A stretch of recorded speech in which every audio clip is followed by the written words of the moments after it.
صل على محمد وآل محمد. أعوذ بالله من الشيطان الرجيم.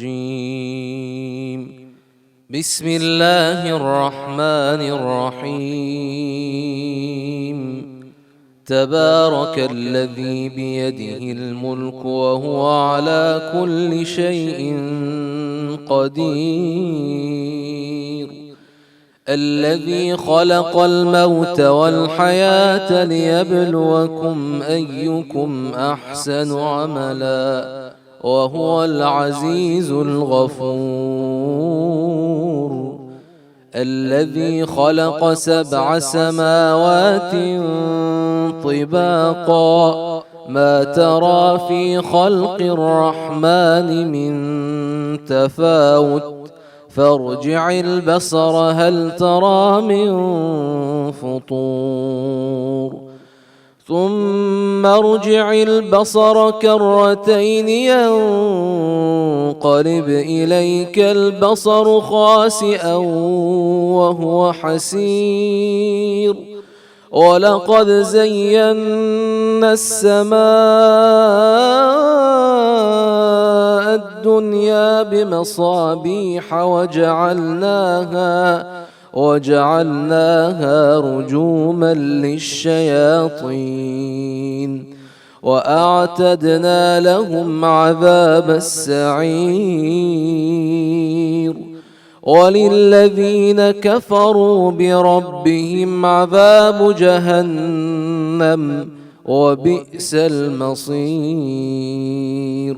إذا ألقوا فيها سمعوا لها شهيقا وهي تفور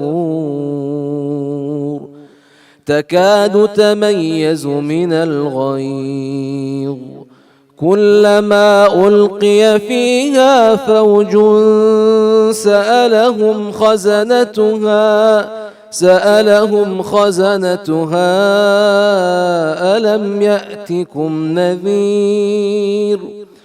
قالوا بلى قد جاءنا نذير فكذبنا وقلنا ما نزل الله من شيء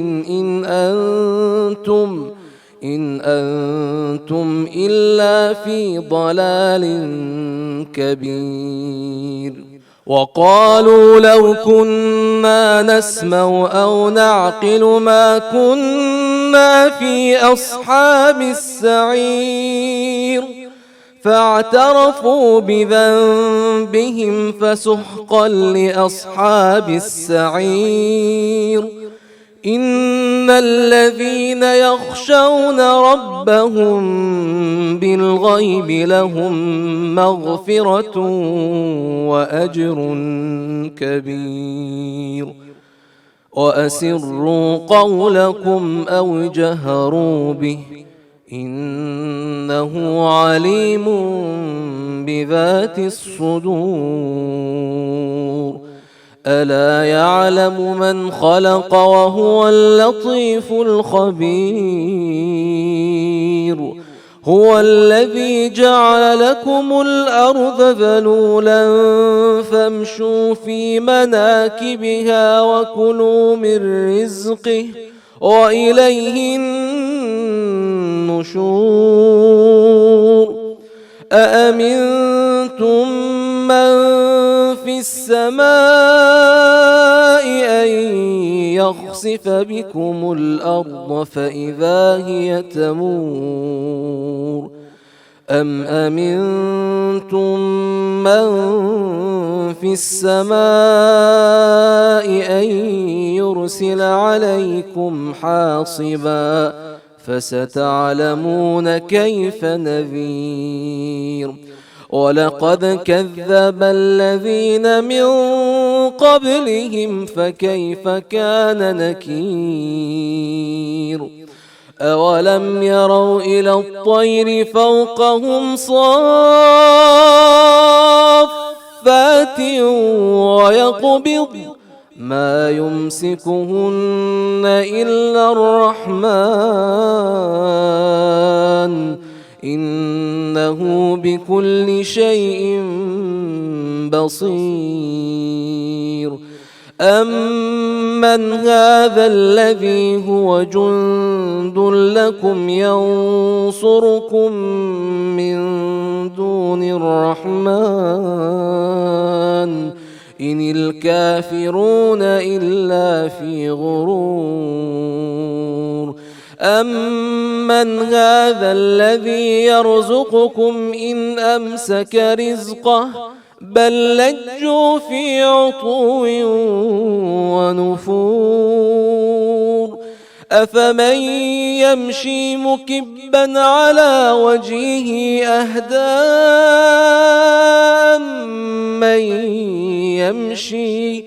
أمن يمشي سويا على صراط مستقيم قل هو الذي أنشأكم وجعل لكم السمع والأبصار والأفئدة قليلا ما تشكرون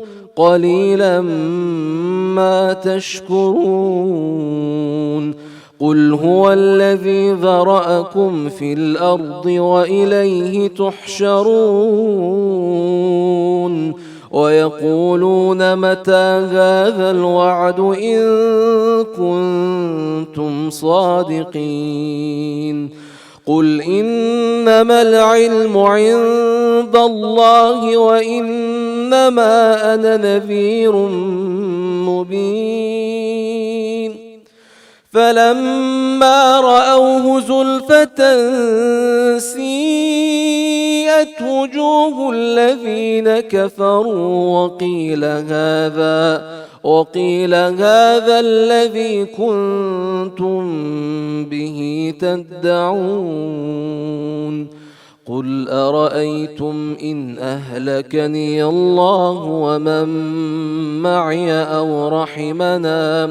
أو رحمنا فمن يجير الكافرين من عذاب أليم قل هو الرحمن آمنا به وعليه توكلنا فستعلمون من هو في ضلال مبين قل أرأيتم إن أصبح ماؤكم غورا فمن يأتيكم بماء معين صدق الله العلي العظيم. صلوات. Welcome everyone. We're going to have an interactive town hall session today. My name is Dr. Namir Heather, and I live in the Northern Virginia area. I'm a physician, a minimally invasive spine surgeon. I've been practicing 20 years. I was born in the USA. I'm second generation. My father was a physician that came here in the 60s. And I work in my field as a surgeon. I also am involved in various different ventures, including medical device development, cybersecurity. So I'm involved in the business side of medicine and healthcare, as well as healthcare itself. Today we're going to have a very exciting and interactive town hall session discussing political engagement, interfaith outreach, intrafaith dialogue between different areas of the Muslim community, civic engagement of the North American community, and we're going to hear from 6 experts in the field with vast knowledge and experience in these areas. So we have 4 of the experts here. I'm going to start by introducing them, and then when the other 2 panelists come, we will introduce them as well. So to my left, we have the esteemed Sayyid Mustafa al-Qazwini, who initiated his higher religious studies in Qum, Iran, and has taught Islamic studies at the Islamic Seminary in Damascus, contributed as Imam and Professor of Islamic Studies at several Islamic centers and foundations in London, England. Shortly after he arrived in the USA in California in 1994, He became the founder and director of the Islamic Cultural Center of San Diego, and founded the Islamic Education Center of Orange County. His past associations have included being chairman of the Development and World Events Committee of the Islamic Shura Council of Southern California. He's a board member of the Council of Shia Muslim Scholars of North America. And for the past 6 years, he has co-chaired the West Coast Dialogue of Muslims and Catholics and has been the advisor for the United Muslim American Association. We also have to my right, Professor Liaquat Takim, who is the Sharjah Chair in Global Islam at McMaster University in Canada. He has authored more than 120 scholarly works and has been published in various journals, books, and encyclopediae. He has written on a wide range of topics such as the Reformation in Islam, the role of customs in shaping Islamic law, Islam in the Western diaspora, Islamic fundamentalism, Islamic mystical tradition, Islamophobia, and women's issues. He has published 3 books and is now working on his 4th book, Ijtihad and Reformation in Islam. Professor Takim has taught at several universities and is actively engaged in dialogue with different faith communities. To the right of Dr. Takim, we have Dr. Syed Haider, who is the Senior Orthopedic Consultant Surgeon in Toronto, Canada, affiliated with University of Toronto. He did his MD from King Edward Medical University, where I also did my MD. And he's an orthopedic surgeon who did his residency at the Royal London and St. Bart's London, UK Orthopedic Institute. His orthopedic fellowship at the Intercollegiate Board of Royal Colleges in the UK before moving to Canada. He completed his Canadian Orthopedic Fellowship with the Royal College of Physicians and Surgeons of Canada in 2004. He's an expert in the field of cartilage repair, sports injuries, and osteoarthritis. And he is one of the leading surgeons in orthopedic and pain management and in the field of regenerative orthopedics and joint preservation. He has served many leadership roles, and he is very active in the community, working in the USA and overseas in Iran and Iraq as well. We have Dr. Hassan Abbas, who is to my left. He's the professor of international security affairs at the National Defense University in Washington, D.C. He previously served as the Distinguished Quaid-e-Azam Chair Professor at Columbia University in New York and as a senior advisor at the Kennedy School of Government, Harvard University. He holds a PhD from the Fletcher School of Law and Diplomacy, Tufts University, and an LLM in International Law from Nottingham University, UK. He regularly appears as an analyst on media including CNN, ABC, BBC, C-SPAN, and Al Jazeera. His book, The Taliban Revival, received various international awards and was profiled by Jon Stewart in The Daily Show. So today we're going to have a town hall type meeting, and we'll first let each of the panelists here give a 2-minute introduction and what they believe are some of the important issues regarding intrafaith and interfaith dialogue, as well as civic engagement of our community and political engagement of our community in North America. So I'll start with Sayyid Kazwini. We'll let you begin, please. Assalamu alaikum wa rahmatullahi wa barakatuh, and good morning. Bismillah ar-Rahman ar-Rahim. I believe the most urgent challenge that the Shia Muslim community faces in America is the identity crisis. We still are debating now whether we are fully Americans, integrated into this society,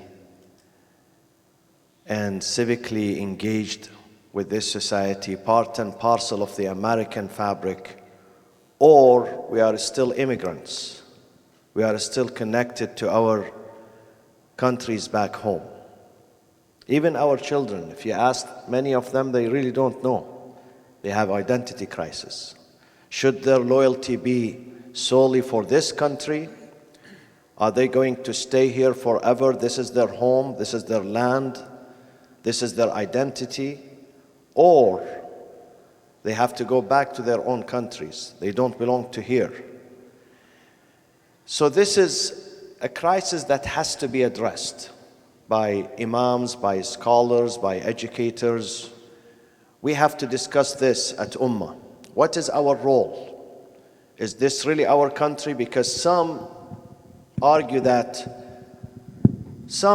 especially among the Shia Muslims, that this is not your land. You belong to where you were born. And many of them still send their bodies when their loved ones die in Lebanon. They take them to Lebanon, to Iraq, to Iran, some of them probably to Pakistan and India, because they argue that this is not our land, this is not our future here. Our real land, our ancestors, our tribe, our family is back home. This thing has to be addressed. I believe, according to the Islamic principle, wherever you live and you find a freedom and dignity, wherever a land can host you and it provides you with dignity and freedom, then that is your real home. There you should work, you should be loyal to that land, you should build it, you should contribute to it, you should protect it, and when the time comes, if you die, you should be buried there. This is your home. So this is one of the things that we have to address and try to find a solution for it. Thank you. Thank you very much. Dr. Liaquat, what are your comments? Bismillah ar-Rahman ar-Rahim. Assalamu alaikum. Just going to make a few very varied points that we can raise and discuss later on. I think one of the key events that happened in our recent history here was 9/11. In many ways, this was a watershed moment because it made us reconstitute ourselves. Before, we were Muslims living in America. Now we become American Muslims. We've tried to look at our identity and forge an American identity within ourselves. What we need to do and what we are in the process of doing is in the process of indigenization. Indigenization means making Islam an American element. In other words, we carve out our own space, and we need to do that as Shia Muslims, not only as Muslims in general. It means to appreciate American values and yet be authentic to Shia Islam itself. Importantly, indigenization does not mean the Arabization or Indianization of American Islam. It means the Americanization of American Islam. In other words, we, based on our own values, based on our own history, and what is suitable for us in America, carve out our space. What is surprising to me is that things that we were talking about 30 years ago. I came to Canada in 1990, so almost 30 years ago we were talking about these things. We are still talking about them now. Issues regarding youth, the peer pressure, etc. I don't think we've even resolved this. We continue to lose more and more of our youth.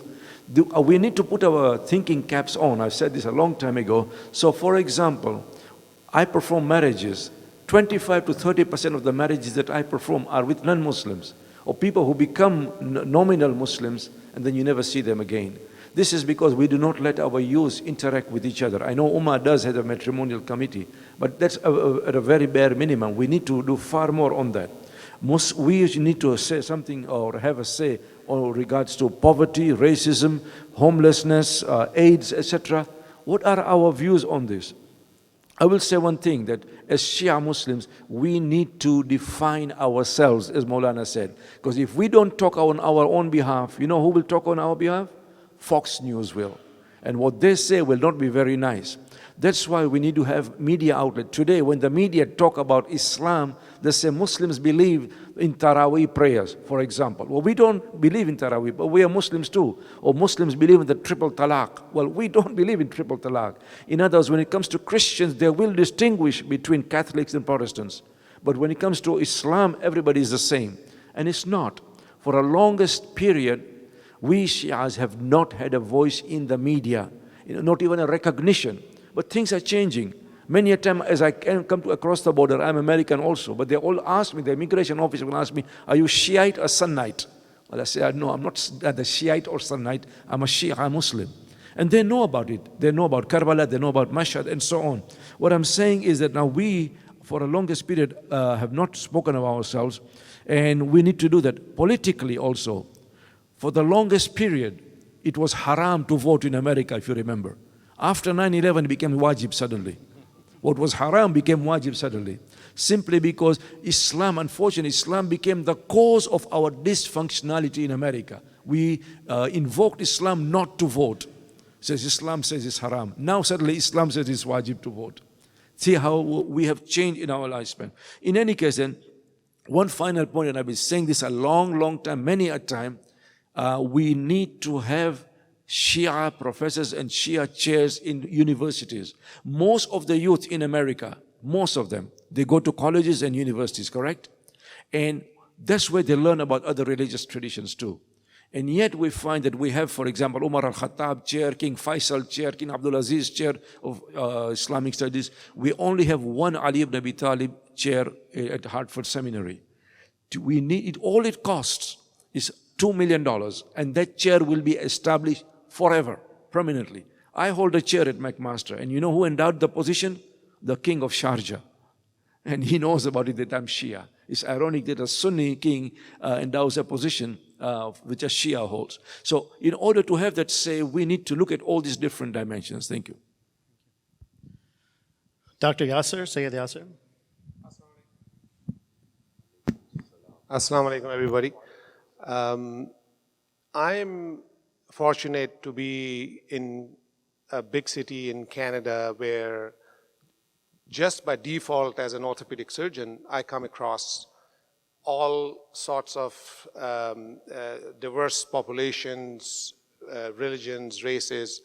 And I got into this by default, getting involved in the Shia affairs, not only Shia affairs, but Muslim affairs, and then more general political affairs. And in the last few years, I've been involved in some political campaigns where either they were my friends or colleagues who were getting into politics. And I had the opportunity to go door to door, knock on the doors, because that's what happens in campaigns. And when we don't get involved in the civil society, in the politics of the country we live in, we become very ghettoized, and we always interact with just Shias, and that's what I was before. But then when I had an opportunity to actually, through my profession, come across people who are in politics, and they asked me to help them, so I said, okay, I will help you. And I actually went door to door, knocking on the doors for campaigning for these friends who stood for the same principles which I did. What I realized that when I knocked on a door, there was a sick lady who came out. The next door was a Ukrainian person who came out. And then the next door, there was a Jewish person who came out. And when you say to them, I am here to give you the leaflet for this and this person who is standing for a counselor or a member of parliament, I realize they ask you certain questions.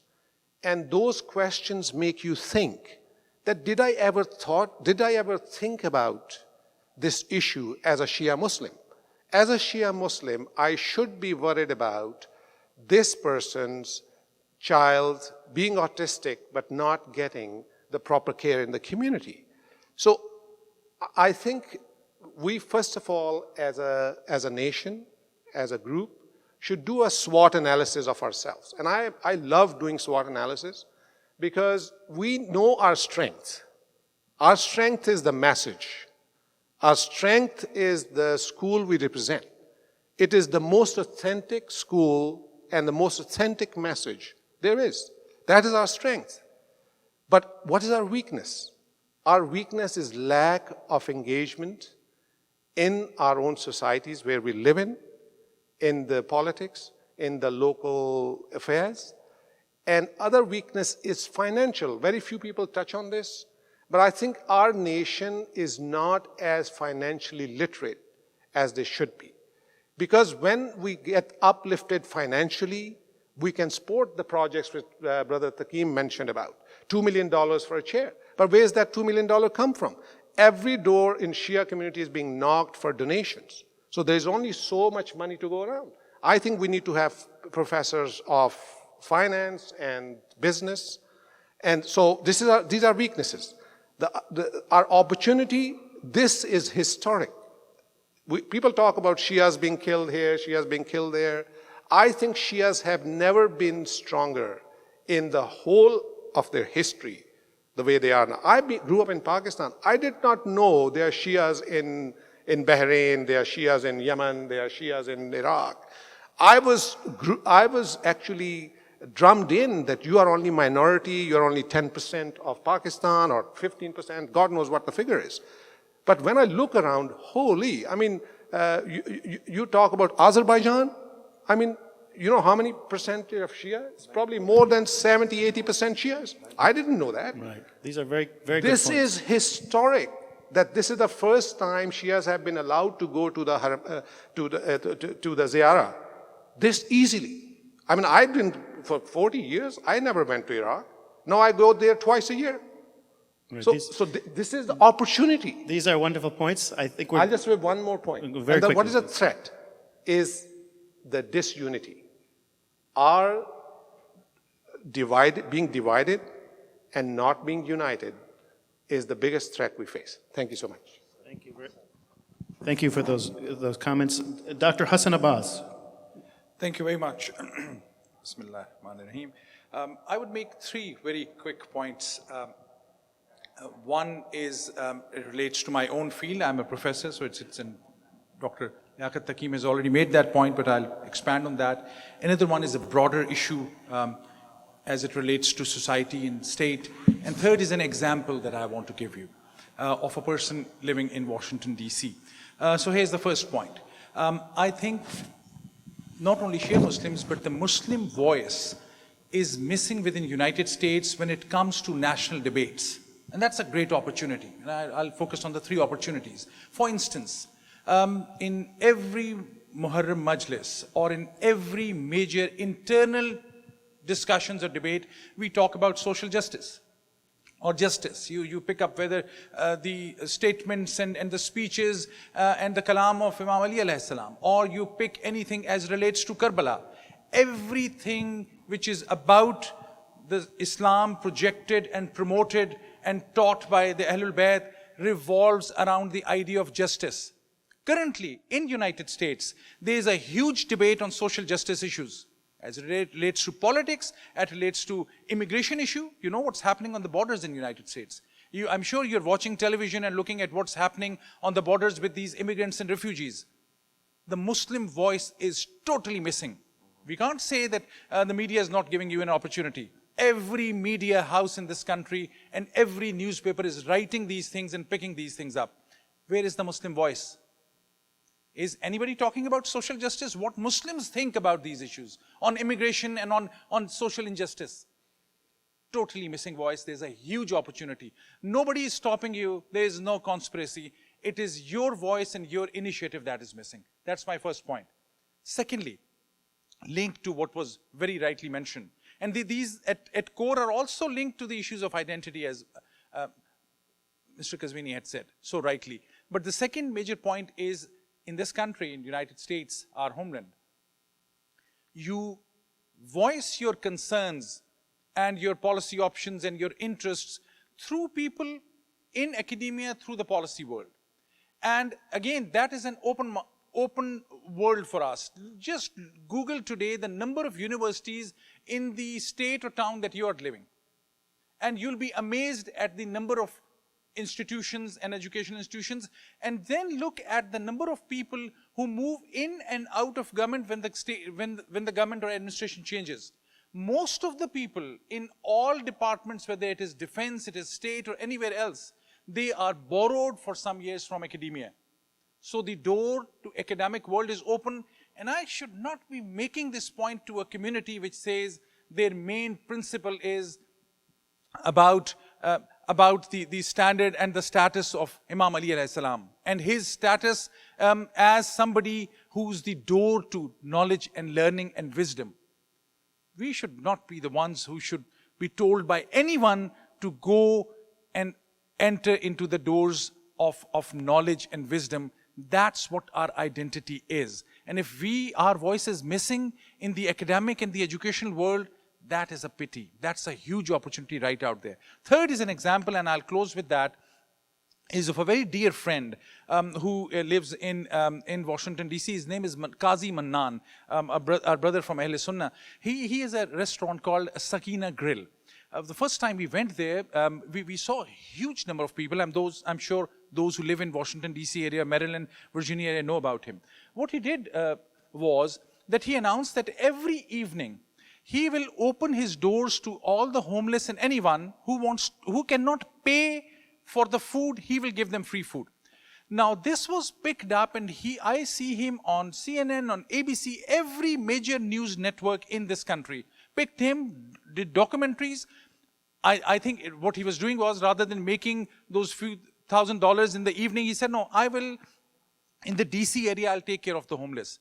And I was thinking, well, why it hasn't struck us or some of us that if not throughout the year, only in those 10 days of Muharram, the first 10 days, the kind of nazar and niyaz we have, if we open our doors and say that these are the 10 days when all the nazar niyaz and the food that we prepare, that we will actually reach out to our own towns and give this to the homeless and to the people which we don't have food, that you'll not have to say anything from your mouth. It will stand, it will give a message so powerful. And I was reminded yesterday of a statement of a quote by Imam Dr. Shaila Naqvi sitting here, and she reminded me, and one of our Imams, I think the 6th Imam, but one of our Imams had said, he was approached by somebody, and I'll close with this quote. A person said to him, I want to go out and proselytize and propagate and project our religion.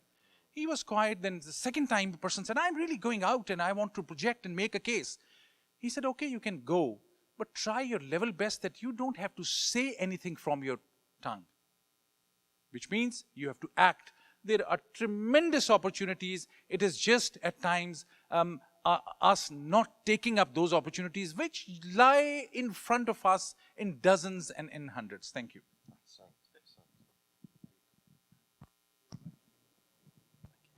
Thank you. We've had Sayyid Ali Abbas Razvi join us at the end. He's an international speaker and teacher, a graduate of the Qum Hawza, and underwent training in Islamic studies with notable scholars. He has a BA in history and MA in comparative philosophy and a GDL in law from the UK. He uses his background in ethics, theology, and spirituality as a tool in breaking social barriers, creating awareness, and healing communities. He spends much of his time working with interfaith groups, educational institutions, and charity organizations. He's also written on the need for dialogue and the concept of religion in Christianity and Islam. He's the Director General of the Scottish Al-Bayt Society, a visiting scholar at the University of Strathclyde, and a member of the Oxfam Zakat Advisory Board. In England, he is a trustee of the Maimonides Interfaith Foundation. Internationally, he is a member of the European Council of Religious Leaders and the United Nations Friends Global Steering Committee for the Prevention of Genocide. He's also a member of the Global Sustainability Network and sits on the advisory board of the Islamic Reporting Initiative.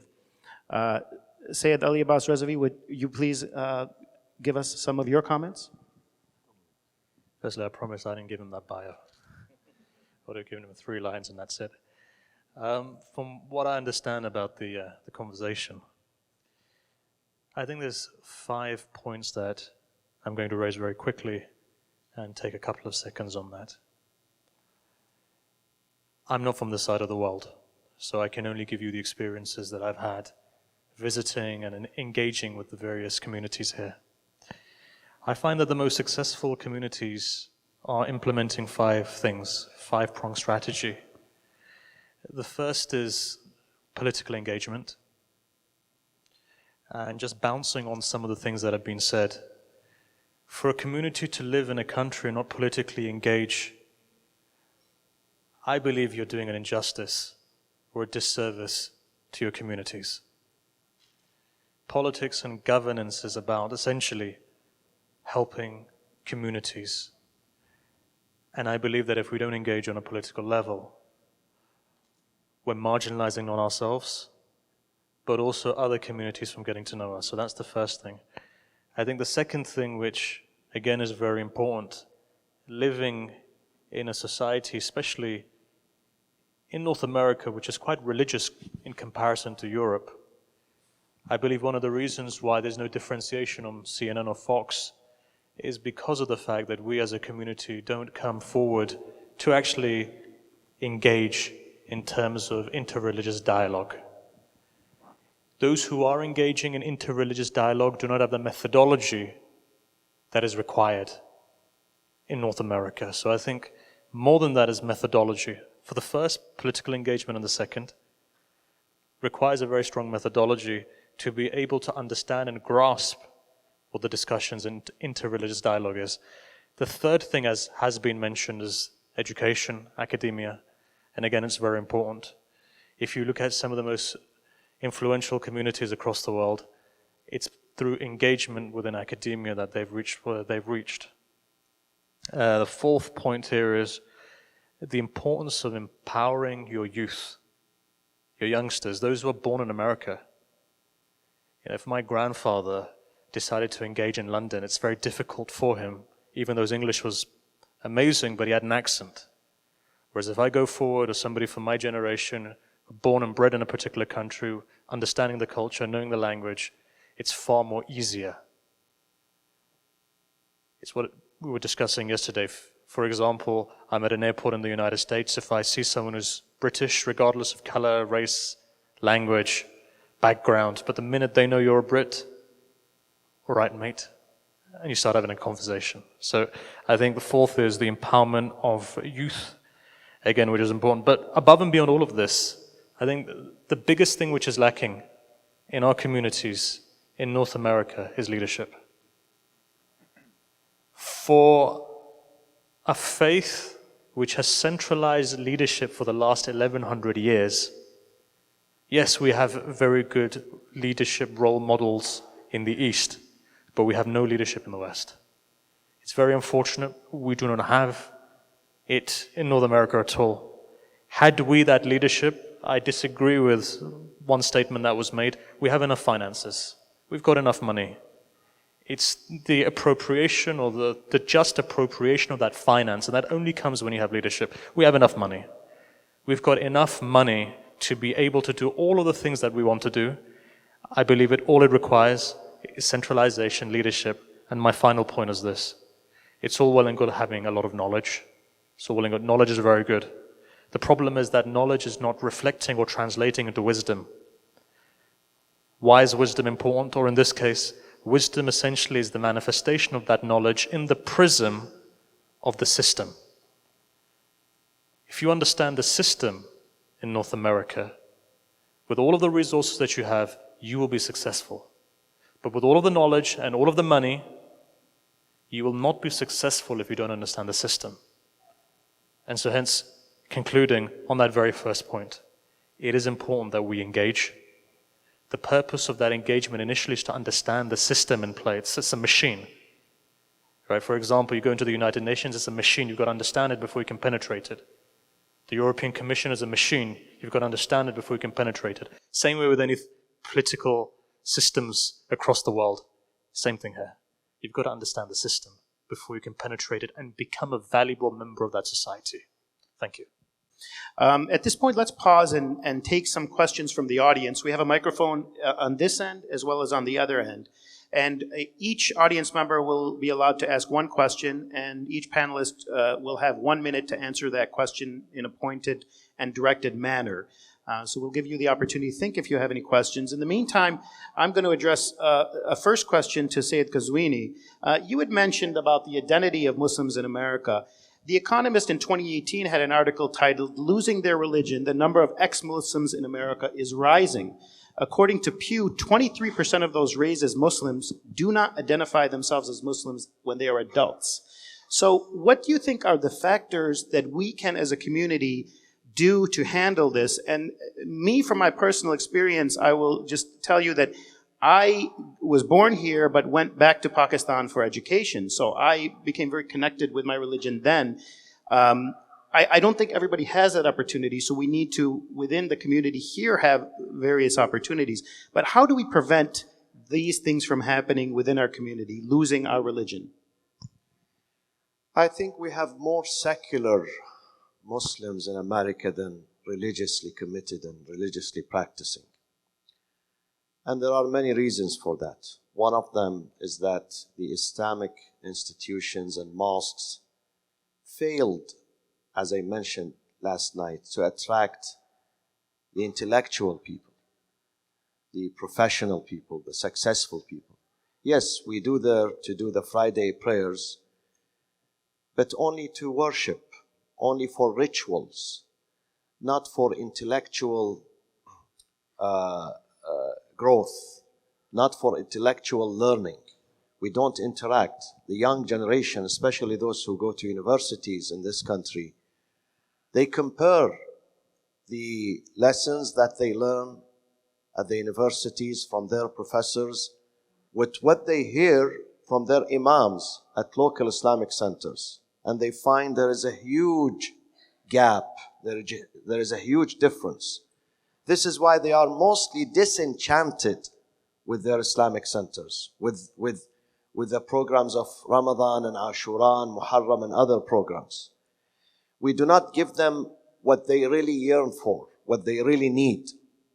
This is why there is a mass exodus, in my opinion. In my opinion, I'm an imam serving in this country for 25 years, 26 years now. When I travel throughout America and Canada, I find that the vast majority of our young generation, educated generation, they are disenchanted with our Islamic institutions. They don't find what they look for. So we need really to revive our religious institutions. We need to revive them. We need to, if you will, to Americanize them. They have to be intellectual platforms. And for a long period of time, almost 4 decades, we used to invite scholars and preachers and imams from abroad. They come to this country. Maybe they are wonderful, sensational back in Pakistan and India and Iraq and Iran, but they don't work here. They don't understand the terrain. They don't understand the environment. They don't understand the challenges of our people here.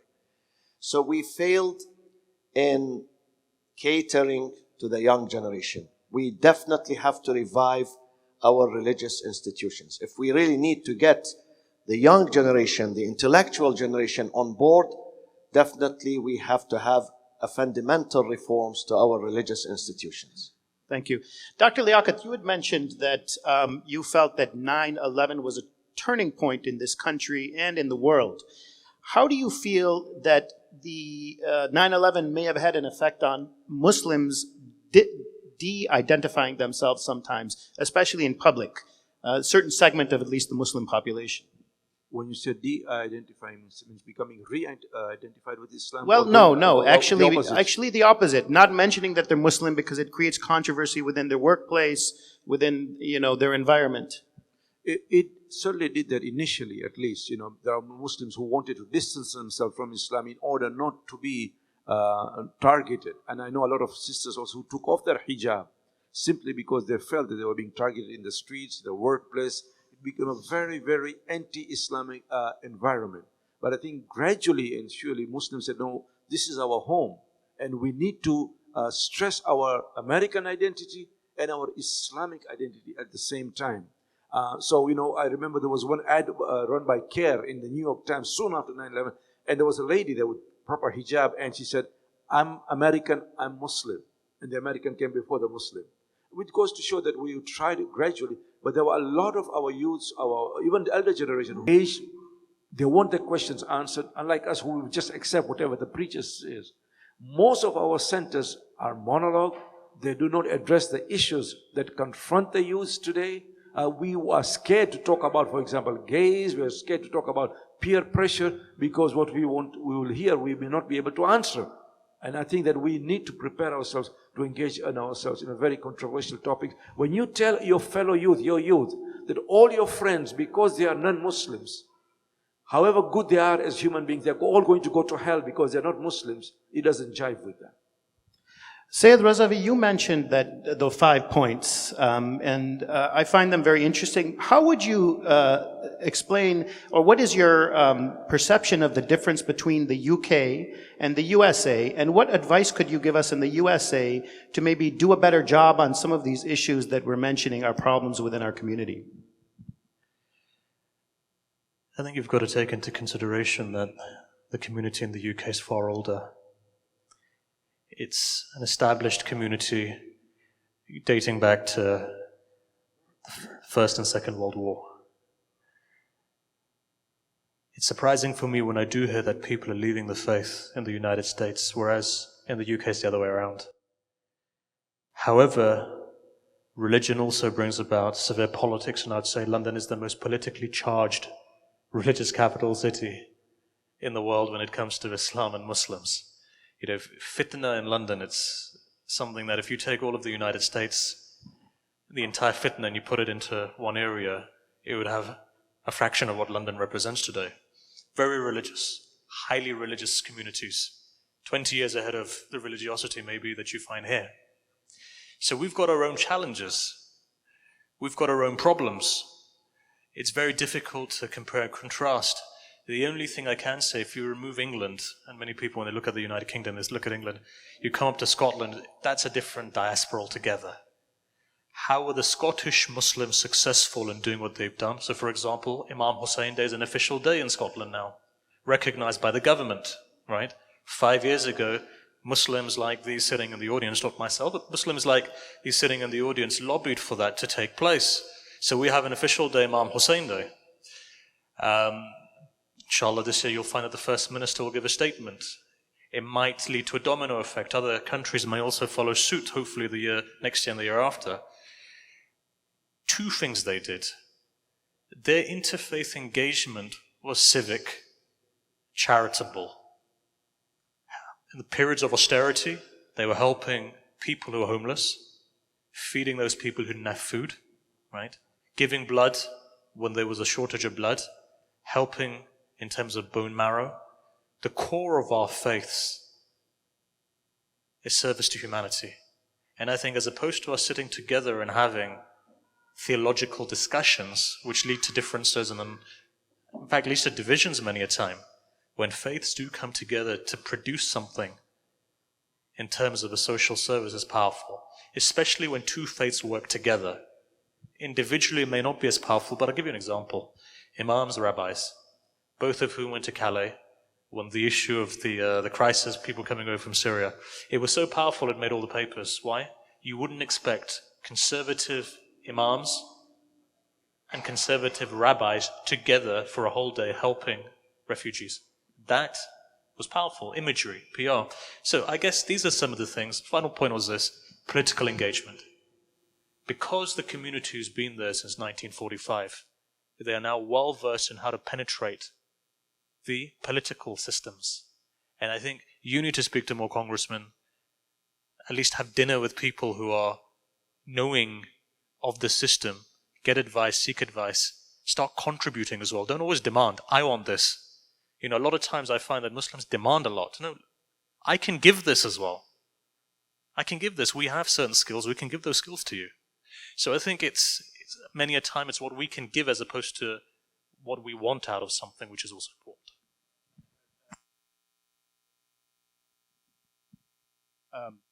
Hello? Yes. Those are excellent points. One point I'd like to add myself, we had a congressional race in New York 22, the 22nd congressional district, where the Republican candidate was very supported by Trump, and the Democratic candidate won by 1,200 votes. In that district, there were 10,000 Muslims, 10,000 Bosnian Muslims as a result of immigration. And the night of the election, when the congressman won, Anthony Brindisi, I talked to the imam from the Bosnian masjid who was there. And I said to him, why don't we go up and tell him that we won him the election? And he was very shy, he didn't want to do that. And I grabbed his hand and I said, please come with me. We walked up to the congressman, who I do know personally, and I said, Anthony, you won this election because of the Muslim vote, and here's our imam, and I want you to speak to him. And he understood and appreciated that.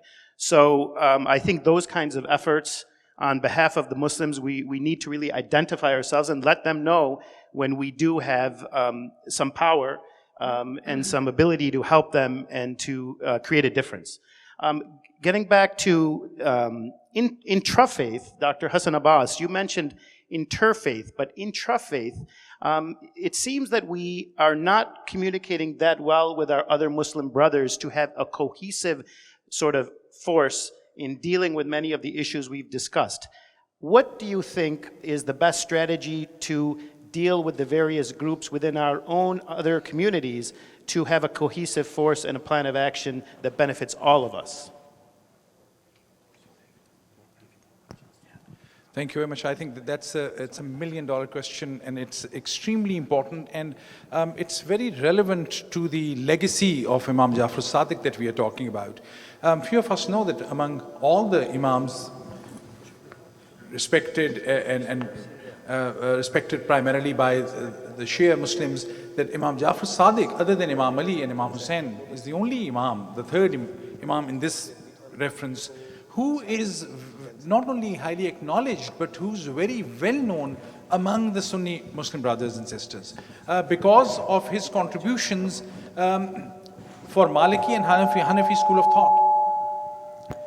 You'll be amazed at the number of references if you just search the religious scholarship, and I must admit I'm not an expert on that area, but even a cursory glance and basic conversations with some of the Sunni imams and scholars, which as an academic I get involved in, they know far more. If you ask them about the Shia imams, they would tell you the name of course, Imam Ali, Imam Hassan Hussein, and that's about it.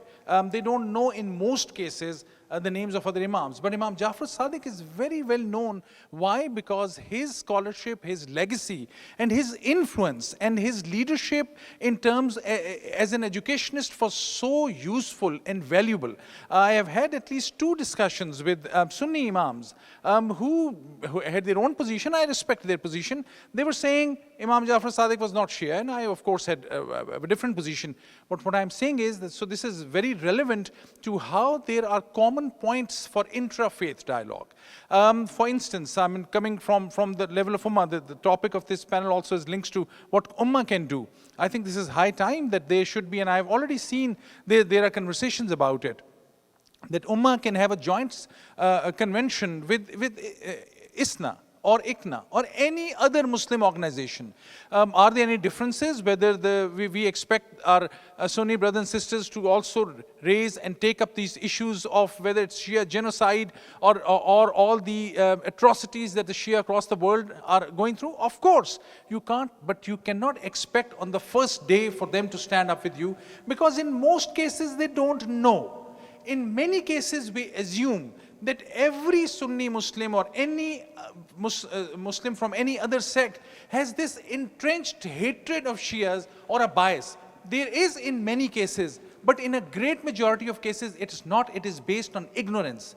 In most cases they don't know. I recently had a conversation with a friend, with my family, with a friend from Azerbaijan who was a Shia Muslim, and in a conversation, he's a diplomat, and he said to me, the Azerbaijani Shias, we only believe in Imam Ali. We don't, not the Shias of, we don't know who's Hussein. And I was stunned, and I said, okay, so there are different boxes of knowledge and information. We were having a conversation with the Sunni Muslim who had never heard about Karbala. So the point I'm making is, there is a huge level of discourse in which the Shia and Sunni can engage. And if there is one other relevant point, and I wear my academic hat in it, about minority studies. No minority anywhere in the world was able to succeed and push forward their interests if they were exclusivist or if they wanted to remain in isolation. Your strength is reaching out with a dialogue. Any of your imams ever made a case and made a small mosque and only reached out to the Shia of Ali? No. Their whole contributions, patience and sacrifice was linked to keeping the core of Islamic principles in base. So I would argue that's where you can reach out to Sunni Muslims. Many cases, and it's my last point on this issue, it happens that we think about reaching out to the various churches and Sunni mosques close to the 10th Muharram for Imam Hussein Day. And the question is whether have we been visiting any of the local mosques, whether this is Muslims or non-Muslims, because these are long-term engagements that bear fruit. So with Sunni Muslims, the need for, not only need, but the opportunity is huge. Most people you'll find have no bias or very little bias. And even if there is bias, let's say I'm wrong in my assessment, which is entirely possible. Even then, the only way is to engage in a civic way. And we are extremely lucky. I mean, and if you do this in Pakistan or some of the other countries, many other countries, I'm not suggesting you to go to a Wahhabi mosque in Saudi Arabia and start with this discourse.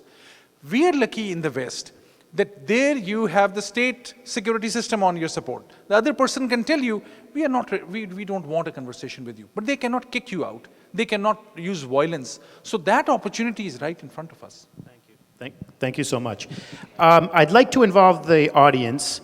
How many people in the audience are under the age of 30? Can you raise your hands, please? I'd like some questions from you, because we need to engage our younger generation. So please come up to the microphone and ask an important question that you think you would like to have the answer. You have the experts on the stage now, and this is an opportunity you won't get otherwise. So please, can I see one or two people come and ask a question? Please come to the microphone, please. Yeah, that's a good. We could have a panel with the youngsters in the future, but now is the opportunity for them to be there by asking a question. So do we have anybody? Okay, under 40. I'm going to go up in age. So can we get somebody under the age of 40? Please come in, please, would you mind going to the microphone? Basically, for what you just said, we try to arrange these interfaith events, and what I would say is that when it comes to Shias, do try. We know that because we're a minority group. We do try to have events or whatever with Sunnis. For Sunnis, we are very irrelevant. For them, we are not important, and I think that's what I call the arrogance of the majority. That they normally are that way. The thing is, this is what I've understood and learned, that the way to do interfaith with Sunnis and the Shias together is not at the mosque level. If you work on a project, like we did a project on bullying, harassment in schools, then you bring in Sunnis and you work with them on a project, and you can work on a project, but you cannot do don't have a dialogue, sitting with them at mosque, just bringing them in, is not going to work. In fact, the Sunni ulama used to come, they would say that we are coming here because you invited us, but we are hiding this from our congregations, because they would get very upset. Because a lot of these masajid are funded by Saudi Arabia. Right? The way forward, I think, is on projects, where you keep the religion out of it. That's my comment on this. Thank you. We had a question here. Can you pass the microphone in this direction, please? Thank you. Assalamu alaikum. And can you address who the question is for? Which panelist? I guess for everyone, anyone. Assalamu alaikum. I come from Nebraska, so we have our Muslim population is not that huge, but it's also not that small. I've been trying to work with the people who are in charge of the masjid there to cater more to the youth, and it's been a struggle to connect with them. How do you suggest going down that path?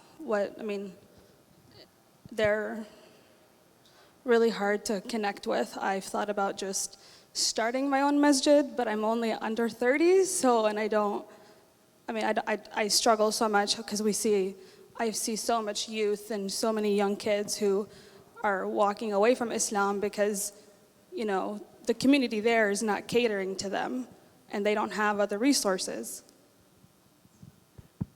Yeah, you could start off by inviting me to come and speak there. No honorarium, I promise. Seriously though, I think that you need to, this is the main challenge, that the immigrants think that they own the masjids. They think that their masjid must run the way it was run in Pakistan or India or wherever they came from. And it has to change, otherwise they will lose. I think what you need to do is engage the imam, whoever the resident alim or the imam is of your particular masjid, and explain to him why you need youth engagement. And secondly, you need to get your fellow youths also, to mobilize them. And especially, it becomes even more of a challenge if you are a young girl in the Muslim community. For the youth is a challenge, for the female youth is even a greater challenge. because they hardly ever get a chance. They can interact very easily in the universities, but they are stuck up in some basement when they go to the mosque. And the third thing is also to mobilize your parents. Explain to your parents, and many of the parents are now becoming increasingly aware of the need to engage with the youth because they see their own children are keeping away from the mosque. So I think the three levels, the imam, your fellow youth, and the parents, and you will see a change. Tell them that if you don't engage us, we don't come to the mosque, and you'll see what happens. I would like to say a few things about the first comment. Thank you very much for sharing your experience. A couple of things which I think both these learned scholars and very esteemed scholars on my both sides, I would also request them to add, because this engagement, it might be difficult early on, but you'll have to, for instance, in the South Asian context, if you'll start a conversation between mosques, with the Sunni mosque, start with Deobandi or Ahle Hadith or Wahhabi, it will not go anywhere. But if you start with the Barelvi tradition, who are great lovers of Ahlul Bayt, you'll be amazed. Some of, for instance, if I'll request you to go on Google and find, if you speak Urdu, on speeches from Maulana Ishaq in Pakistan, there's another engineer, Mirza Muhammad Ali. There are many Sunni scholars who are saying things which support some of the Shia Muslim worldview in a great fashion. So it's about engagement. How many times in our Islamic centers we invite Sunni scholars? There are so many who are lovers of Ahlul Bayt. They may not exactly agree with you on some of the jurisprudence issues or the imamat issues or wilaya issues. But we are not trying to proselytize and convert everyone to one faith.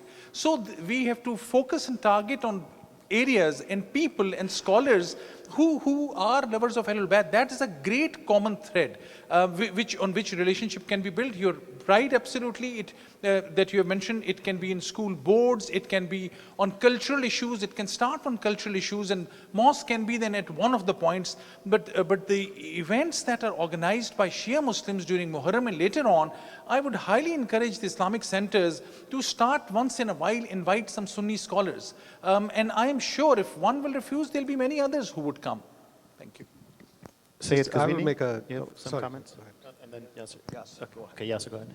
I just want to make a comment about this question and what Dr. Hassan Abbas mentioned. I second him. Sunnis, especially the non-Wahhabi Sunnis, are actually the ones who are lost in this big gap. Because Shias are on one side and Wahhabis are on the other side. And majority of the Sunnis, they are looking for something to go to or to be engaged in. Actually, last year I was in Karbala and we were walking, me and my brother, Bainul Haramain, and we saw these Sunni groups, either they were from India or Pakistan, and they were in droves. They were sitting there and they were reading these beautiful naats. They were so emotional, like we actually sat down with them and listened to those naats. And I said to my brother, and there were so many of them that I was just jokingly saying that I'm feeling jealous because I thought Imam Hussain only belongs to us. So the news is that we don't own Imam Hussain.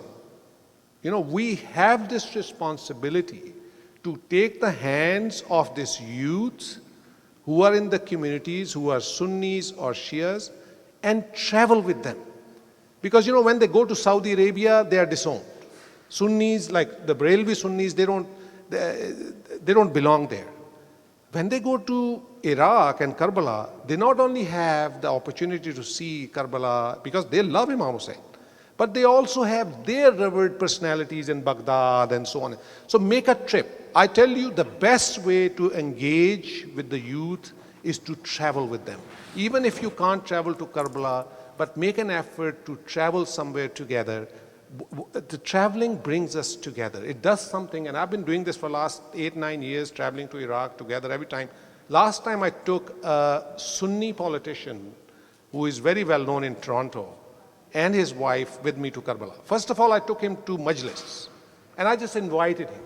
I said, why don't you come? And we are lucky to have a brilliant center in Bathurst in Toronto.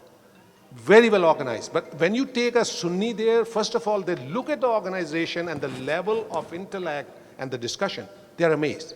And then and the next time he said, you know what, I want to go with you to Karbala. So I took him this time in April. And he's on the board of not only a lot of Sunni masjids, but on the Wahhabi masjids. He came back and his eyes were opened. Before he was saying, is it safe to go there? The moment he came back, he became the biggest proponent of Sunnis to go there and see what's going on. So I think we have this opportunity of this ziyarah and taking to Karbala and traveling together, use it. Sayyid Kazmini. Yes. Let me say something on the Shia-Sunni dialogue. Last year, we had a very successful dialogue at UC Irvine, and Dr. Takim was part of it. Sunni-Shia dialogue. We invited Sunni professors, intellectuals, leaders in this country, along with the Shia leaders, and we had a very beautiful dialogue. I agree with Dr. Abbas. 99% of the Sunnis worldwide are unaware. I would not use ignorant, I would use the term unaware about Shia Islam because of the misconception about us. Misconception. There is a lot of misunderstanding, a lot of misconception. And those in my congregation, I have converts who were Sunnis before, now they are Shias, many of them in my congregation. They became Shia because they were shocked when they came to a Shia mosque and they read Shia books and they met Shia imams and they found that we are not weird. We are not weird. We are not what they have been told about us. They discovered the truth, the reality. So I think we must reach out to them. We are not doing enough, reaching out to them. Neither our Islamic centers are going to impress them because of some sort of rituals that we have. I'm not against these Azadari, I'm not against them. But they would not attract others to Islam, to Shia Islam. Believe me, they would not attract. So we must reach out to others. Yasser just mentioned, Dr. Yasser, about the Arba'in procession. We have someone in the audience, Pastor John, who's sitting there. He's a Christian. He's not even a Muslim. He's a Christian. But he fell in love with Shia Islam because of his trip, because of the procession of Arba'in from Najaf to Karbala. When he came and he saw firsthand the way we think, he was introduced to our culture, to our emotions, to our attachment to the Prophet and his family. He fell in love with Shia Islam, and he's a Christian. As Yasser mentioned, if you really want to introduce people, take them with you. Take them on a ziyarah trip. Let them experience firsthand what we do there. And it would work, believe me. Wonderful comments. I have to, unfortunately, we have to end here because we have the next session starting. I'd like to thank the panelists and the audience for engaging in this thought-provoking dialogue. And inshallah, we can take some of these tips back home and turn them into actionable activities for our community to help our community, inshallah. Thank you, everyone. Thank you very much for your patience. So this, as you know, this panel is directly linked to the main theme of this conference, which is on the great personality and the stature and the knowledge and the contributions of Imam Jafar al-Sadiq alayhi salam. So we will focus in this panel on his great contributions as a scientist and as an educationist, and how many people know that his contributions were, and this, I'm linking this with the previous panel, where most people know of his work, his contributions as a person who was great scholar and expert in jurisprudence, other than his role as an imam, but his contributions as a teacher, as an educationist, who trained and inspired and motivated and guided so many of the people who were scientists, who were not merely religious scholars, who were social scientists and who were scientists in the real sense of the word. To know more about it, what I really mean by it, whether there was something on empirical sciences, on physics, on mathematics, and so many other fields, we have a great panel who will help us understand these dynamics, these intricacies, and these insights. So, I'll also at this moment welcome and thank President Mr. Anwar Khan of Islamic Relief, whose support to Ummah as a sponsor for this conference has helped us. In the end, we will probably request him for a few words, but first to our scholars. So our first panelist and speaker is Ms. Anisa Diab. Her focus will be on Imam Jafar al-Sadiq alayhi salam, his teachings on wellness, particularly as it relates to psychosocial issues. She has a master's in community counseling from the University of Scranton. She is a national certified counselor and distance credentialed counselor in great standing. And she reaches out to various youth groups, various universities, and other organizations. I welcome her to the podium.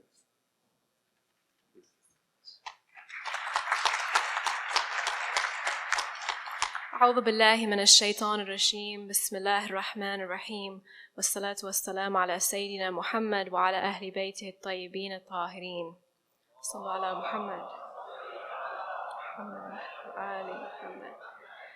My respected scholars, my most honored guests, as a mental health professional who studied psychology and counseling, one of the aspects that I found most intriguing about the life of Imam As-Sadiq and his teachings was that of salama, meaning security, peace, well-being, safety from harm physically, mentally, socially.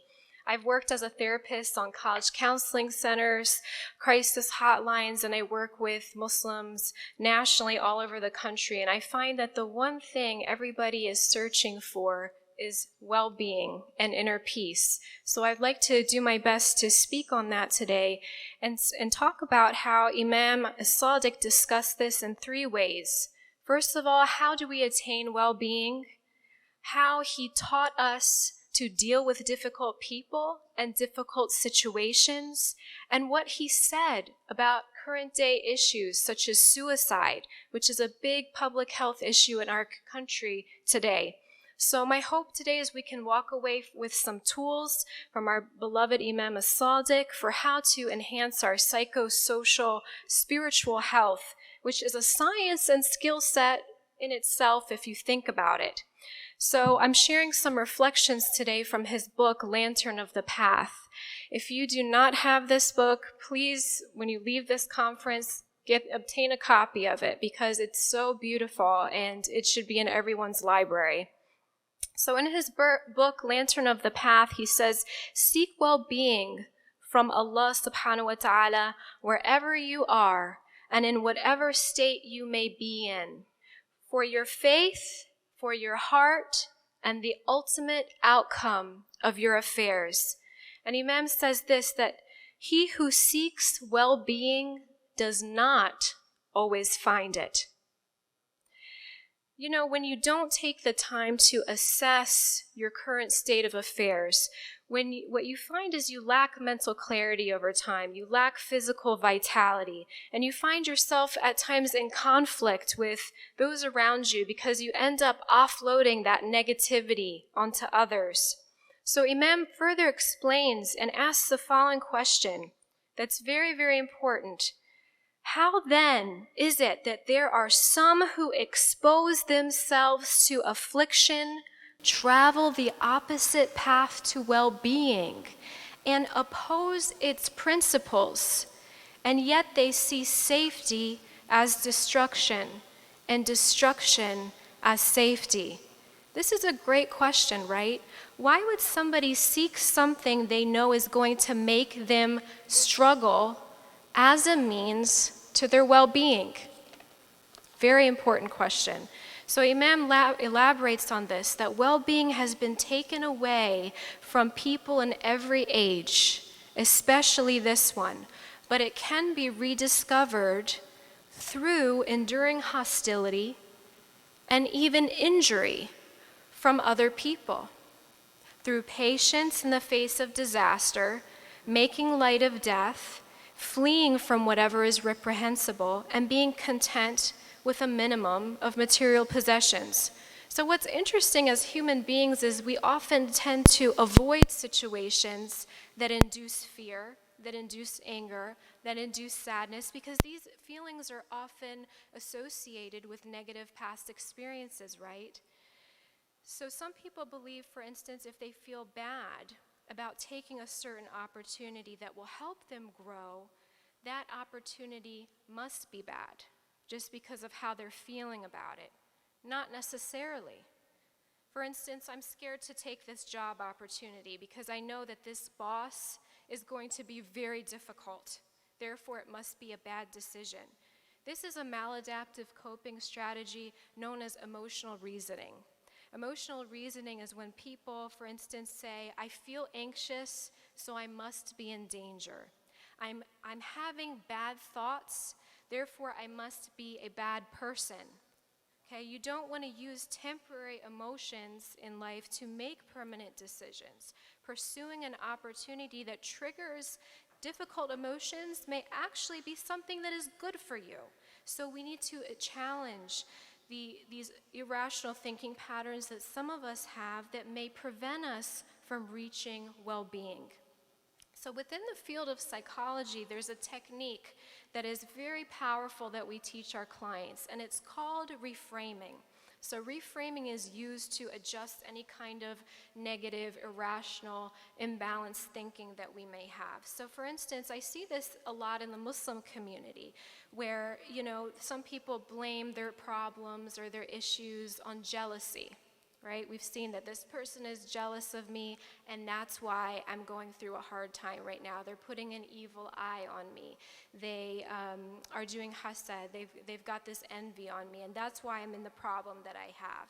So as a mental health professional, it's very difficult for me to work with these clients because they tend not to take the personal accountability for what's happening or how this person who is hurting you is actually teaching you something about yourself.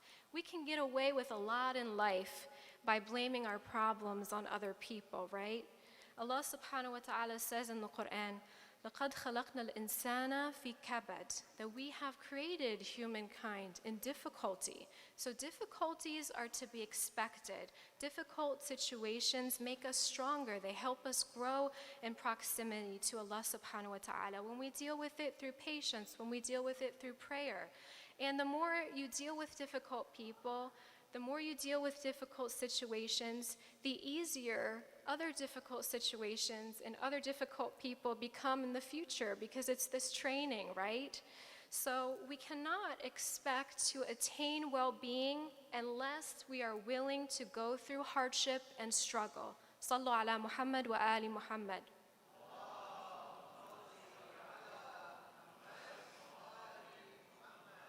So Imam As-Sadiq says, listen, if you are finding it difficult to achieve well-being, this is what you must do. First, you must go into retreat. If you cannot spend some time in seclusion, then be silent. If you cannot be silent, then speak what will help you and not harm you. But that is not the same as silence. If you cannot do this, move about, journeying through the land, casting your heart into uncharted territory with pure intention, humble heart, and steadfast body. So I mentioned in my speech yesterday when I touched on irfan that what Imam is suggesting here is not that you cut off yourself from society and live a life of monasticism, okay? It's that you have a balance, that you ensure that you're making time to meditate, you're making time to have conversation just with you and Allah subhanahu wa ta'ala. So it's important to have some silence and be mindful of your actions. And when you have the opportunity to have that one-on-one time, the thing I always tell my students and my clients is after Isha prayer, these du'as that we have from Mafatih al-Jinan, they're so wonderful. The du'a kumeo is beautiful. But also just have times where you sit on the prayer mat and you speak with your heart. And you just have a conversation with Allah like He's your best friend.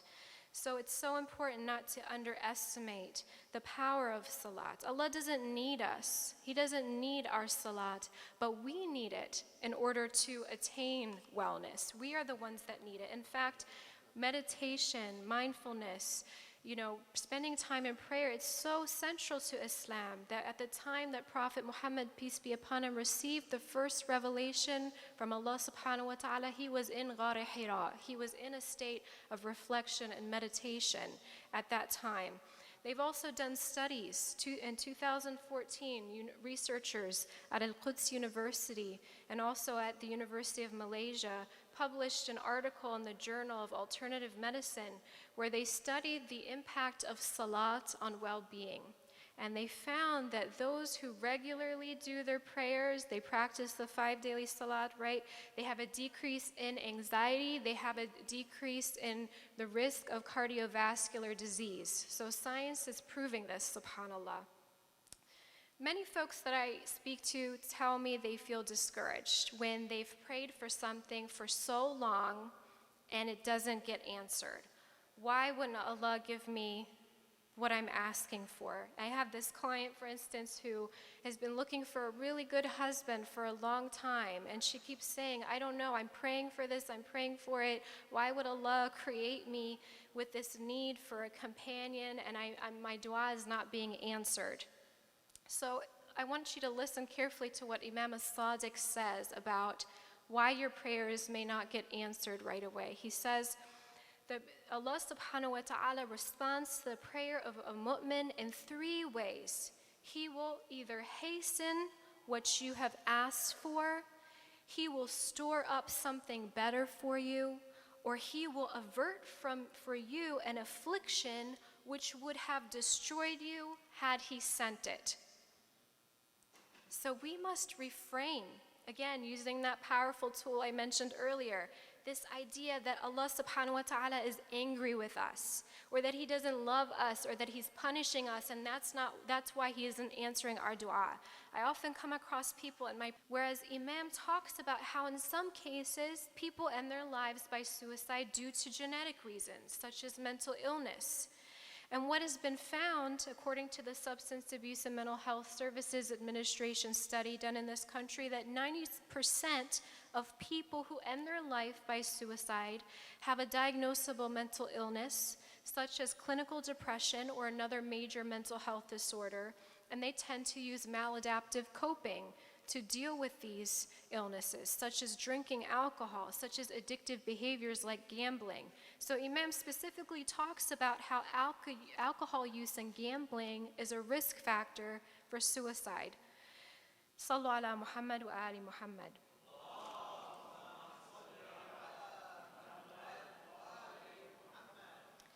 If you or someone you know is struggling, encourage them to reach out, whether it's with suicidal thoughts or you just know someone's having a difficult time and needs that mental health support.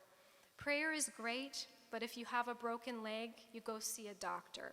When it comes to mental health issues, we just tell people to make dua. Dua is wonderful, dua is helpful, but when you know that something is wrong and you don't reach out, that is what is called weakness, right? When you have a problem and you do nothing about it. The Jafariya mindset of gratitude, hope, and self-compassion extends beyond just ourselves and focuses on the betterment of our community and the betterment of our society as a whole. And I make dua that all of us present here today are able to develop well-being in their faith, in their minds, in their relationships, and all their affairs. And for those of you who are facing a hardship, I recommend that you recite this dua that Imam used to say in difficult situations. O my provision in time of hardship, O my help in the face of disaster, guard me with your eye which never sleeps. Surround me with your impenetrable fortress. Sallu ala Muhammad wa ali Muhammad. Thank you very much, sister, for your very inspiring and knowledgeable lecture. We have, for the audience, those who have just joined us, the panel is on Imam Jafar al-Sadiq as a great scientist and educationist. We have about 4 more speakers, so I'll request all, and thank you very much for sticking to time, sister. I'll request all our next 4 speakers to keep their presentation around 15 minutes or so each, so that we, in the end, have about 10-15 minutes of, as you will see from the profiles and the bios of our speakers, how accomplished they are. Excuse me.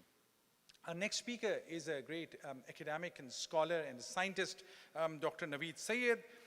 He is a professor and director at a university in Canada, but what he's most well known for is that he was part of a team that developed bionic hybrid that enabled direct communications between the brain cells and the silicon chip.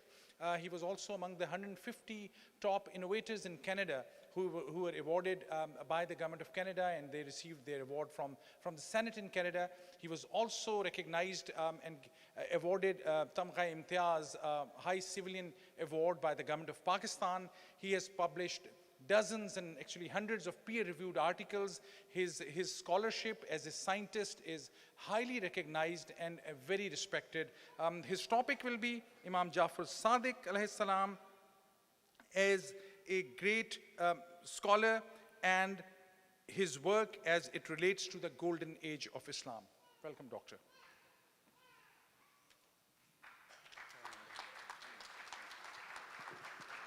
Assalamu alaikum, bismillahir rahmanir rahim, alhamdulillahi rabbil alameen, wassalatu wassalam ala ashrafil anbiya'i wal mursaleen, khatamal nabiyyin, ahmadul mursaleen, abil qasim Muhammad.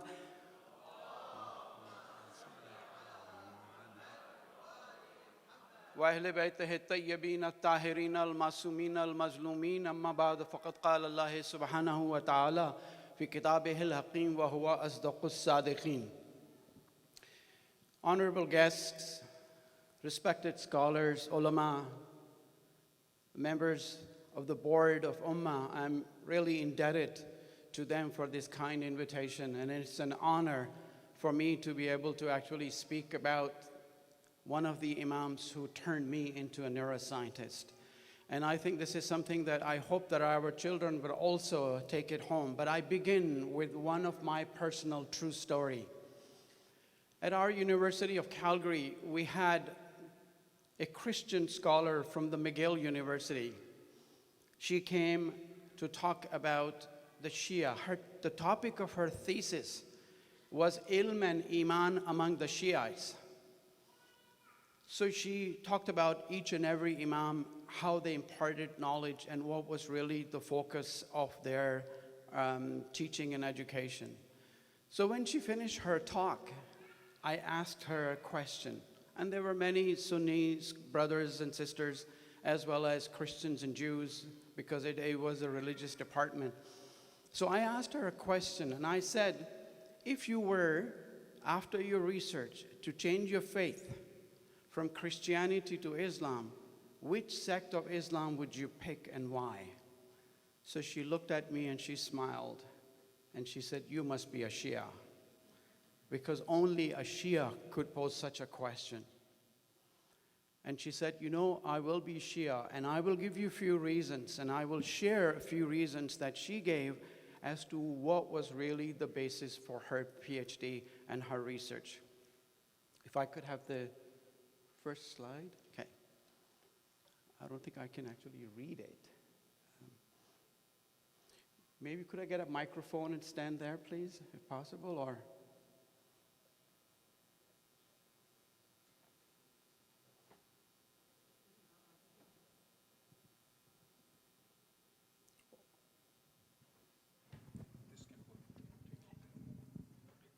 I'm an academic, so I like to actually mingle.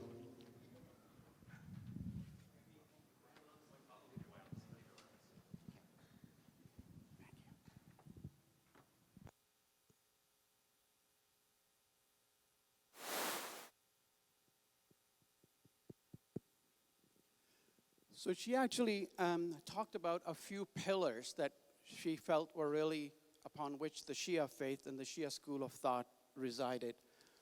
And she said that the secret of the strength of the Jafri school of thought was the religion was only one of the four pillars. And she talked about science, literature, and irfan. Never had ever been given such an important emphasis on the actual importance of both science, literature, and irfan. Now, he gave so much importance to these things that one often wonders when you study the teachings of Imam Jafar Sadiq alayhi salam, what is actually important? Is it religion, science, or is it literature?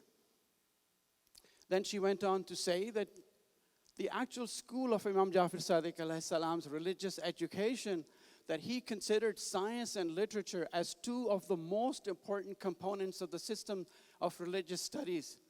He also believed that they were essential for raising the status of human beings and making them into good citizens.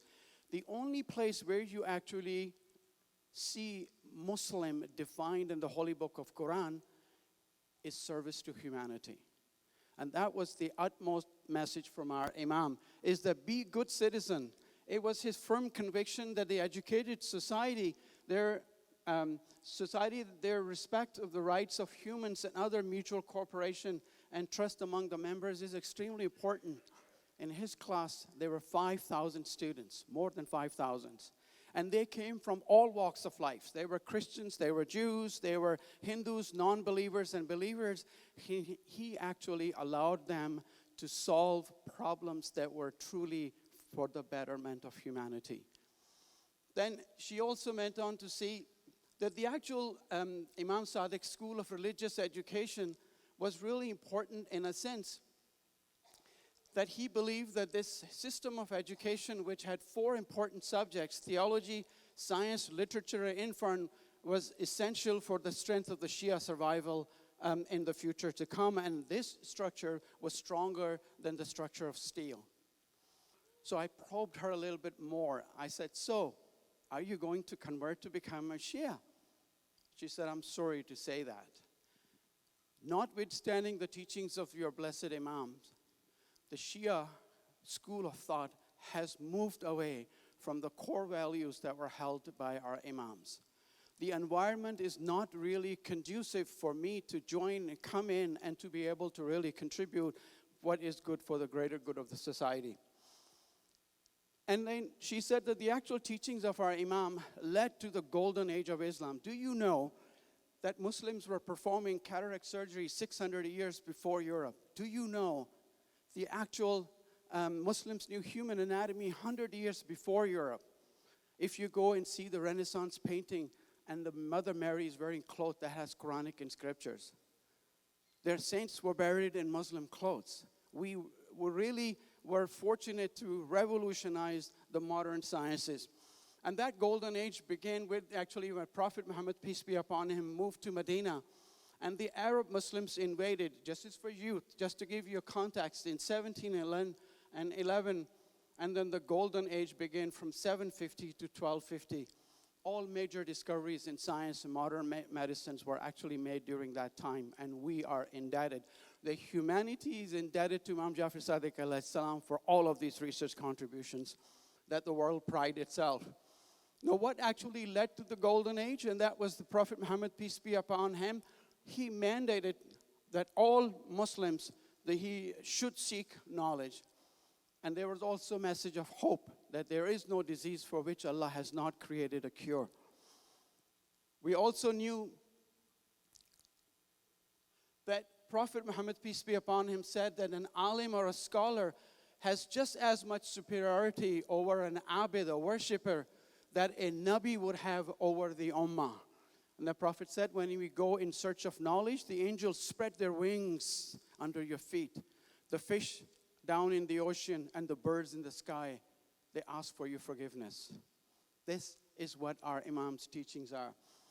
He also said, seek knowledge from cradle till grave, even if you have to go as far as China. So Imam Jafar Sadiq alayhi salam, when you study, he was the first to organize a structured university and education system that still is unparalleled. And alhamdulillah, based on his teaching, we are building one of the grandest research institute in Pakistan. And inshallah, that system will allow us to be able to recapitulate all the teachings of our Imams in the past. So Imam also taught the subjects in his class with religion, philosophy, and science. And the message was the religious education is no different than the sciences and philosophy. The compulsory subjects were Quran and Hadith.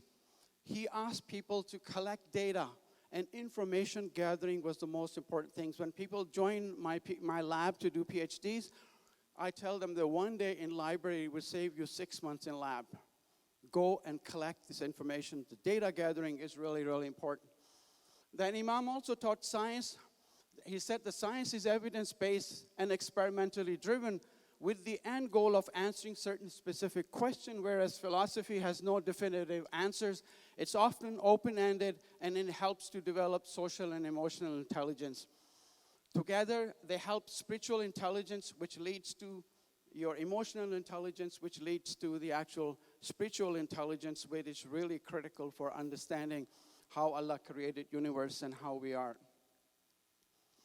So Imam Jafar Sadiq alayhi salam also put forward hypotheses and not answers.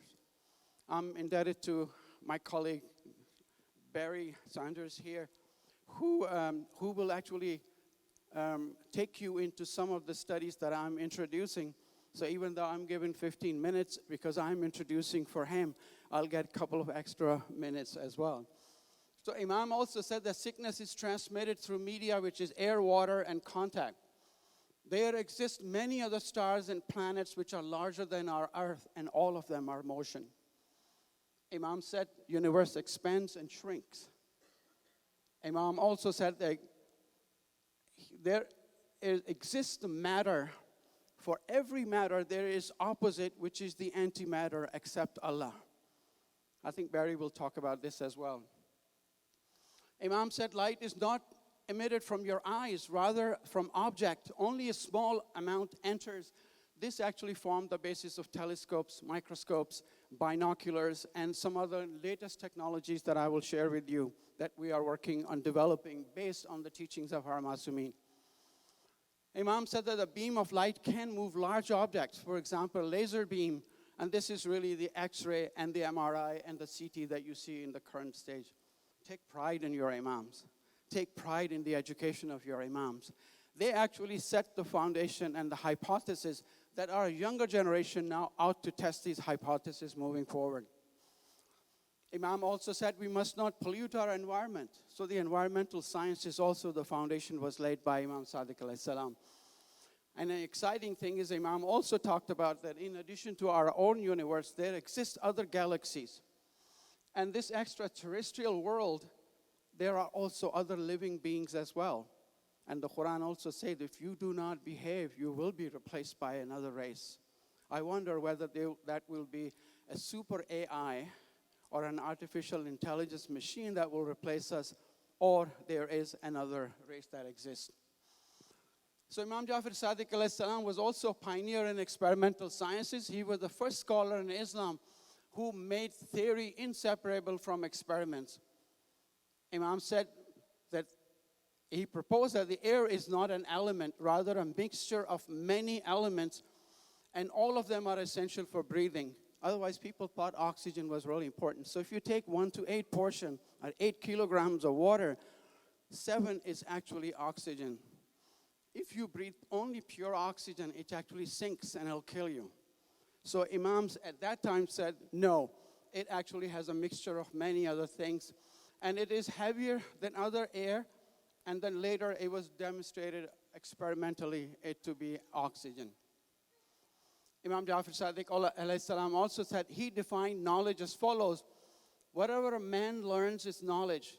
When asked if one kind of knowledge was more important than the other, Imam said we cannot give preference to one kind of knowledge. They are all important, but they're actually time dependent. They are contingent upon the time at which this knowledge needs to be imparted. Imam gave tremendous importance to literature and knowledge. And he said, it is possible that literature may have no knowledge, but there is no knowledge without literature. He also said that every kind of knowledge contains literature, but every kind of literature does not necessarily contain knowledge. So in other words, data is not information. Information is not knowledge. Knowledge is not wisdom. Wisdom actually requires consciousness. Okay, and the humans are the only species that actually have this. Now I'll take you back to some of the really recent studies that really qualify Imam Jafar Sadiq alayhi salam as a scientist. That he had close to 4,000 students. Imam Abu Hanifa, 37% of the Muslim population actually consider him as Imam. And he said that had it not been for my 2 years in the company of Imam Sadiq alayhi salam, I would have been destroyed. Khwarizmi, Mamun al-Rashid, these are really those people who went on to test the hypothesis that Imam proposed. And I will actually show a few examples to orientate you. The most notable, and our sister also talked about, was Jabir bin Hayyan. He's really known still as one of the best interdisciplinary scientists to have lived, after our imams. And he was a polymath. He had chemistry. He has really involved in so many different branches of really education, science, and technology. And my really message to youth also is that if you want to survive in the future, make sure you do not become one-trick pony, but adopt interdisciplinary, multidisciplinary areas of research will be really critical. He also asked imams, and it's an interesting story for young kids. He asked the imam, does sound have motion? The imam said, yes, but it's slower than light. And he said, Imam gave us the example. Imam said that when you see an ironsmith strike his sledge onto an object, you see it first, but you hear it later. So my question to youth here is, how come then the actual light is not used for Olympic athletes? Wouldn't it be faster for them to really take off? I mean, Bolt could be even bolterer. Why doesn't it happen? Why is it that they actually use sound to trigger these athletes to run and not light? It's actually light takes a lot more processing in our brain because that delayed time is actually what makes most of these athletes to respond slower. Imam also said, and this really triggered me into becoming a neuroscientist, Imam said that the 4 elements that are most important in human body are sodium, potassium, calcium, and magnesium for all the systems, but we wanted to see the importance of these ions as far as the brain and the brain function is concerned. We have since developed all different kinds of antibodies that allow us to actually label these channels. And if you are interested in neuroscience or cardiac sciences, you fire single action potentials, you actually give 1-for-1 EPSPs. And then if you fire a burst, you see a compound PSP. And if you come back and you see that this response is larger, and I will conclude at that stage by the concept of memory that Imam Jafar Sadiq alayhi salam actually taught in his time. The other important thing that we learned is that Shakir, who was also a non-believer, he questioned Imam. He said, you're talking about God, but I cannot see God. And if I cannot see anything with my senses, that particular entity does not exist. And people, just like in our cultures, got up to try to beat him up. Imam said, no, let him finish. So when he finished, Imam said to him, do you know that the blood circulates in your body in a circuit configuration? He said, no, I don't know. Then Imam said to him, do you know there are tiny living beings in your body? They are born and they die in your body. Have you ever seen them? He says, no. Imam said, the absence of evidence is not the evidence for absence. A time will come when people will actually see blood circulating in the blood vessels. And people will see these tiny particles that actually give life to humans. They are born in our body and they actually die in our body.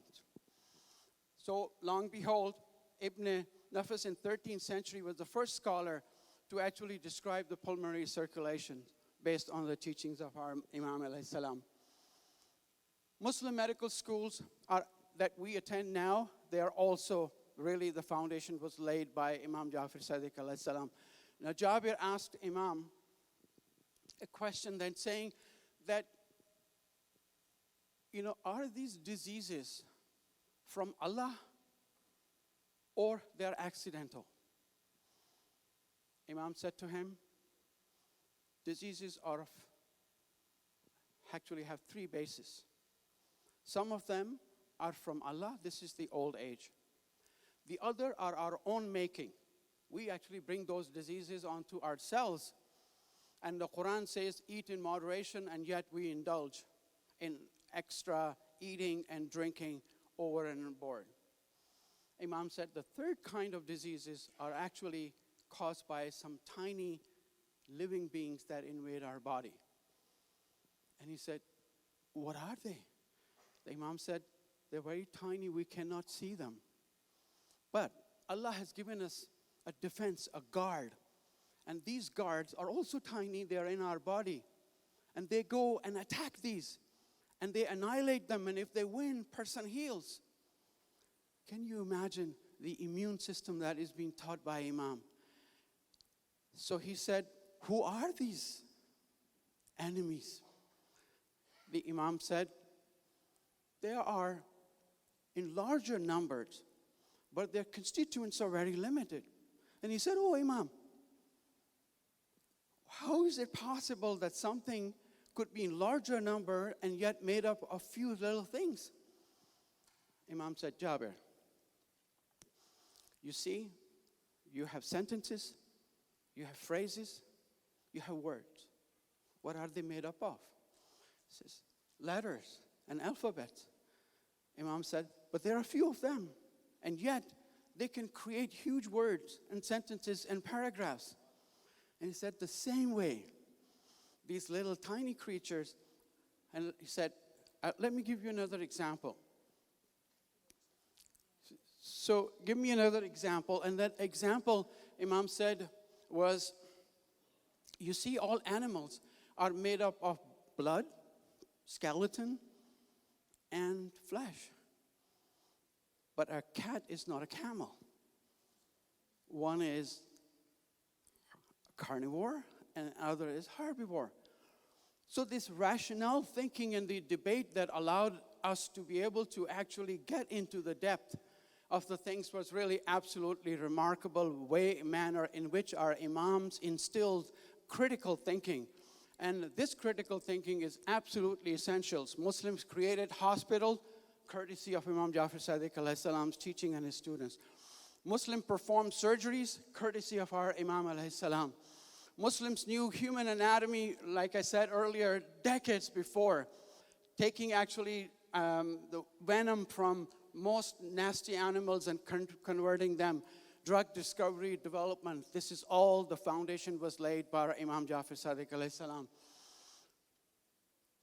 The theory of light, I think Barry will speak to this, is that all the microscopes and lenses that allow us to be able to really revolutionize the modern world of medicine, we owe it to theory of light that was proposed by Imam Jafar Sadiq alayhi salam.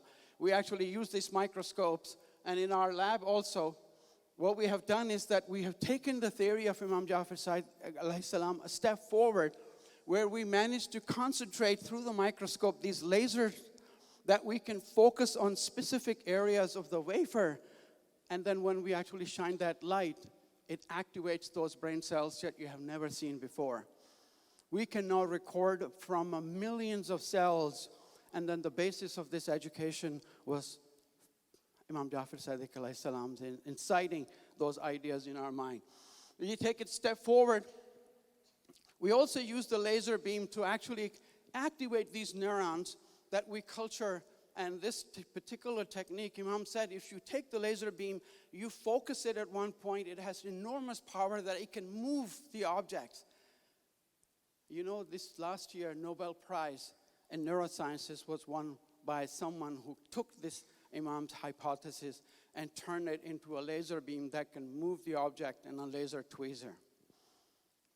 So when you think about this, we can actually use this optogenetics techniques now to express foreign genes in neurons, and using a single laser, we can activate those particular genes, and we owe it to Imam Jafar Sadiq alayhi salam as well. And I would like to really conclude, finally. Could I move the slide, please? Okay, I'll finish by saying that Jabir also asked Imam about diseases. And Imam said, some of the diseases are acute and some chronic. Acute, they come very quickly, and they're either cured or they kill us. Then he said that there are some chronic diseases. They all either last very long, and they also really eventually kill us. So he said to Imam, can can you tell me more about the chronic diseases? And how is it that old age is a chronic disease? Imam said, old age is also a chronic disease. And we all suffer from this. And I think this was the point that turned me into a neuroscientist. I still, when I think about this, I lose my sleep and my legs start to shake as to what our Imam has actually said 1,300 years ago about memory. So he said, it's the first time I have heard that old age is a disease. Imam said, it is a disease. We all suffer. So he said that, what about forgetfulness? Imam said, that is actually not that everybody is affected by forgetfulness. It's only some people get affected. And he said, what is the cause behind? What is really the reason behind this? So Imam said to him, and smiled, and Imam said, you know, when you look at a young child, when he's learning or she's learning, their learning process is very fragmented. And at that time, people just ignore them, they laugh, and they move forward. But as they actually grow and they mature, their memory consolidates in their brain. And they continue to add on to this. So whenever it's needed, they can actually withdraw and retrieve from that. Then he asked Imam, could you elaborate a bit more on this? Because it was an interesting topic of interest. Imam said in the old age, those people who are exposed themselves to a nurturing environment and a conducive environment, they see what's happening in the world, and they bring about all of this aspect to themselves to really learn and continue to learn. They do not develop senile or Alzheimer's disease. That hypothesis actually sent us on a remarkable journey, and inshallah you will see some major breakthrough in the area. The electrical activity that is really important for the formation and consolidation of your memory stimulates growth factors, trophic factors. And we have demonstrated that in the absence of trophic molecules and trophic factor or activity, which is the visual input. So if you put a patch over a kitty cat just for a day or two, during critical time period, the kitty cat is blind in that eye for the rest of his life. The children who cannot hear, they actually cannot speak. Because the cells that fire together, they wire together. The moment the sensory input, where your ability to really learn stops, your brain starts to go into this mode where you get the actual gene which we have identified as MAN1, which is a tumor suppressor gene. This gene regulates the expression of nicotinic acetylcholine receptor in your hippocampus. This is where learning and memory occurs. So true are the words of our Imam. Absolutely incredible. Can you imagine 1,300 years ago, people knew nothing about genes, but these activity genes really play a very important role. And during early stages of our youth and children, we really must expose them to this aspect of the teachings of our Imam. This is a brain of an extremely neglected child. And it is one of the ones that we actually get the MRI image from the Taliban madrasa. You can see a healthy, normal child, and you can see the extreme neglected child that is not exposed to the teachings and the exposure to the modern sciences and technologies. These areas are massively, really empty, and these people will never, ever be able to learn anything. Their life is no different than dog. So I think the important take-home message, and I'll conclude here, is that we need to expose our younger generation to all of these modern techniques and then try to claim and reclaim what our Imams have taught us. And I think this is where the foundation of the Shia, the salvation of Shia resides. Thank you very much. Thank you very much, Dr. Naveed Sayed, for this very informative and enlightening discussion. I must add to this august audience, I have had the opportunity to attend many Ummah conferences and hear from so many scholars about the great achievements, scientific achievements, scholarly achievements of Imam, and especially Imam Jafar Sadiq. But never before I heard such details which are so specific and so enlightening. So thank you very much. This brings me, and you're very lucky that we have more panelists who also are from the field of science and who will talk to us in specifics in this arena. So my next guest speaker is Dr. Barry Sanders. He's also a professor and a scientist. He is a PhD from the Imperial College London. You can't get a place better than that. But he's also currently director of the Institute for Quantum Science and Technology at University of Calgary. He has taught in China, he has taught in India, in Australia. He has received so many awards, and his peer-reviewed articles and books have been published in many languages and translated. His seminal contribution is as regards theories of quantum limited measurement, and he's also editor of the New Journal of Physics. The purpose of mentioning all these attributes is that he is a leading expert and scholar in his field. His topic will be, if I got that correctly, science through the lens of Imam Jafar Sadiq. Please welcome, sir. Thank you very much. It's a great honor to be here, and I'm pleased to follow my colleague, Dr. Naweed Sayed, to talk about the science through the lens of Imam Jafar al-Sadiq. I'm sorry I don't know, I'm ignorant of the religious statements at the beginning. I don't mean any disrespect, but I love all the things that are going on, and I hope that even if I'm ignorant of that, I can share some of my ideas on this topic. We'll talk about the science. So Dr. Naweed Sayed is an expert on the health and biological aspects. I won't be talking about those sides of the science. I'll be doing more as what we know of as the hard science aspect. Okay. I have the same problem. I can't see the slide. Yes, I can. Okay. So what I'll do, I'll take some notes that arise in the book describing the science. And so these are just roughly the quotes that come up. And then I'll discuss what the modern state of thinking is. And I find these statements very intriguing. And just like Dr. Naweed said, I'm able to draw out statements that were made 1,300 years ago and reinterpret them in the context of 21st century science. One of the comments is that he referred to motion in the stone. So we think of a stone as a still object. Paintings of still objects attest to that. And yet he recognized that inside the stone there was motion going on. So the first thing I want to mention to you is what I interpret that motion to be. First of all, the stone is made of atoms. And the atoms, you can see in the upper picture, there's a nucleus of the atom, and there's electrons that go around. These electrons are always in motion. In fact, by quantum theory, I'll mention a bit later, these electrons are forbidden from not moving. If they stop moving, they would fall into the nucleus. We would have no atoms and no universe. So the motion isn't just happening. If the motion were to stop, all of matter as we know it would terminate. But we also have motion in metals, copper wire, electricity flow. When we have electricity, we make, for example, a copper wire, and inside the copper, all the electrons around the copper are bounded to the nucleus, but there's 2 extra electrons around the copper that are free to move. They can hop from copper to copper. And all of our electricity is really about that kind of motion. The flow of electrons forms electricity. And then something I would love to go into in detail, but I'm resisting the temptation, is about even exotic forms of matter. We're able now in this 21st century to make, basically, nature gives us the elements, hydrogen, helium, boron, oxygen, etc.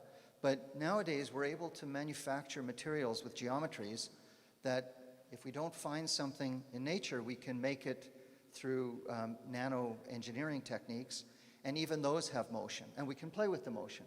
We can make motion not go through the bulk or inside, but along the surface. We can redirect all these electronic motion. So this whole idea of motion in the 21st century has even become more exquisite and very counterintuitive. Next slide.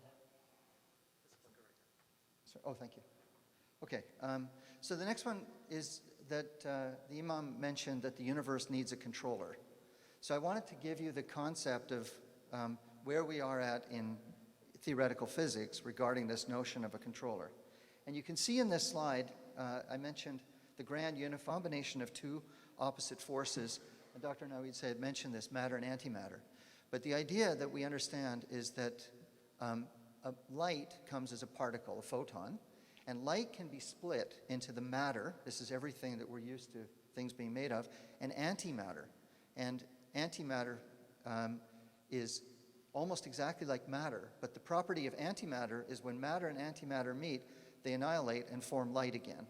And so the idea that everything emerges, the light, the energy emerges out of a combination of matter and antimatter, I think is this two opposite forces idea that was discussed 1,300 years ago. The universe comes from opposite poles. So again, my thinking is that these opposite poles represent the matter and antimatter. And we, nowadays in physics, adopt that point of view, articulated 1,300 years ago, that the universe was born out of this tiny particle. Basically, it goes down to a bubble of a scale that we call Planck scale. We don't know what goes beyond that. So in science, we don't know if there was a beginning or no beginning. We can't probe that. We can only go back in time to a point where we think of a particle of a tiny scale, 10 to the minus 33 centimeters, and that was the matter-antimatter combination that emerged. So I'll go to the light enters and moves things. This we also heard in the previous talk. And so there was an idea back in old times that we see things because our eye emits light, and that allows us to see theory and beyond. So in science, we don't intersect with the religious aspect. We don't know the ultimate truth, but we can try to find the law through experiment and observation. And so over time, you can see the letters EM, that's electricity and magnetism. And then when the energy goes up, it combines with the weak nuclear force. And so we had a combination. The energy goes up and we have strong electromagnetic, strong as a nuclear force, weak as a nuclear force, and the electromagnetic, they combine into the GUT, which is a grand unified theory. And we're hoping, we don't have it yet, but that we can unify those with gravity. Those are the four forces that we know, and ultimately have the TOE, the theory of everything. Now, we don't know if we find the theory of everything, but this is a pursuit in theoretical physics, is that we think that underpinning everything in physics, there's a single unified law, and this, in a sense, could represent the controller idea, that the idea of controlling might not always have to be a subjective decision-making. It could be a simple law that underpins everything that we know. Okay, here there was the comment by the Imam about stones from a distant place. That stones, I mentioned they always have motion, they come from a distant place. And I combined two quotes here. One is, they came into being thousands of years ago. So this is a representation, I think, of the Big Bang or the coming about of the universe. And so I've got some pictures there, and you can see meteors, comets, and that we believe a lot of the heavy materials on the Earth that are used to build everything, including us, did come from another place, just as the Imam said. And so you see a picture of comet, meteors. These things hit the Earth all the time. They're depositing the kinds of heavy elements that we need to exist. Above, you can see the periodic table. This was introduced by Mendeleev. In fact, right now in Germany, there's a conference going on, the 150th anniversary of the periodic table. And this represents the elements. And we heard a few from Dr. Naweed Sayed. These are color-coded. You can see that some come from the Big Bang, some from supernova, which are exploding stars, some from small stars, some from cosmic rays that are emitted by the sun. But everything in the periodic table has emerged from one of those sources. And we have a process called nucleosynthesis, that we really just start with hydrogen, and then these merge to form helium, and they merge to form everything. So ultimately, they derive from the single lightest element. And the Imam made a comment that water, air, and fire were not elements. This was an ancient belief, very common amongst the Greeks 2,000 years ago, and he was recognizing that they aren't the fundamental elements. As we heard about, oxygen is just a part of air, and ultimately they're derived from these elements of the periodic table. The next thing I wanted to mention, there was the comment that motionless is meaningless. So I mentioned that the stone had motion, but the motionless being meaningless is very interesting. I took a quote. It says, "There is nothing in the universe which is not in motion. Rest or motionless is meaningless." This is something that we only understood 114 years ago with the emergence of special relativity. And this is something that Einstein is famous for, that there's no such thing as a rest frame. There's no absolute stationary position. Isaac Newton, a famous physicist a few hundred years ago, based his metaphysical ideas on the idea that there was an absolute frame of rest. And Newton was a fantastic scientist, but we no longer buy into that metaphysical belief. So we completely concur with the idea that it's not that everything is in motion, that even the concept of something not being in motion is a meaningless concept. That's the idea of the word relativity. Everything only makes sense relative to something else. And there was also the comment that light is a kind of very fast motion. In an earlier slide, I had EM for electricity and magnetism. In the 19th century, when Maxwell unified the two theories, as a consequence, he got that light had no mass and that it was the fastest moving thing in the universe. So not only does light move very fast, but nothing can move faster than it. Okay. There was another comment, stone was in a liquid state. So I take this quote, "You cannot liquefy stone in your fireplace. Can you liquefy a piece of iron at home? A very high temperature is required to turn solid stone into liquid." So this was a debate 1,300 years ago, and the Imam said that stone, which at the time, I suppose, was thought to be permanently hard ever since the beginning, could be liquefied. We have the concept of phase transition. You know this. Ice turns to water, water turns to vapor.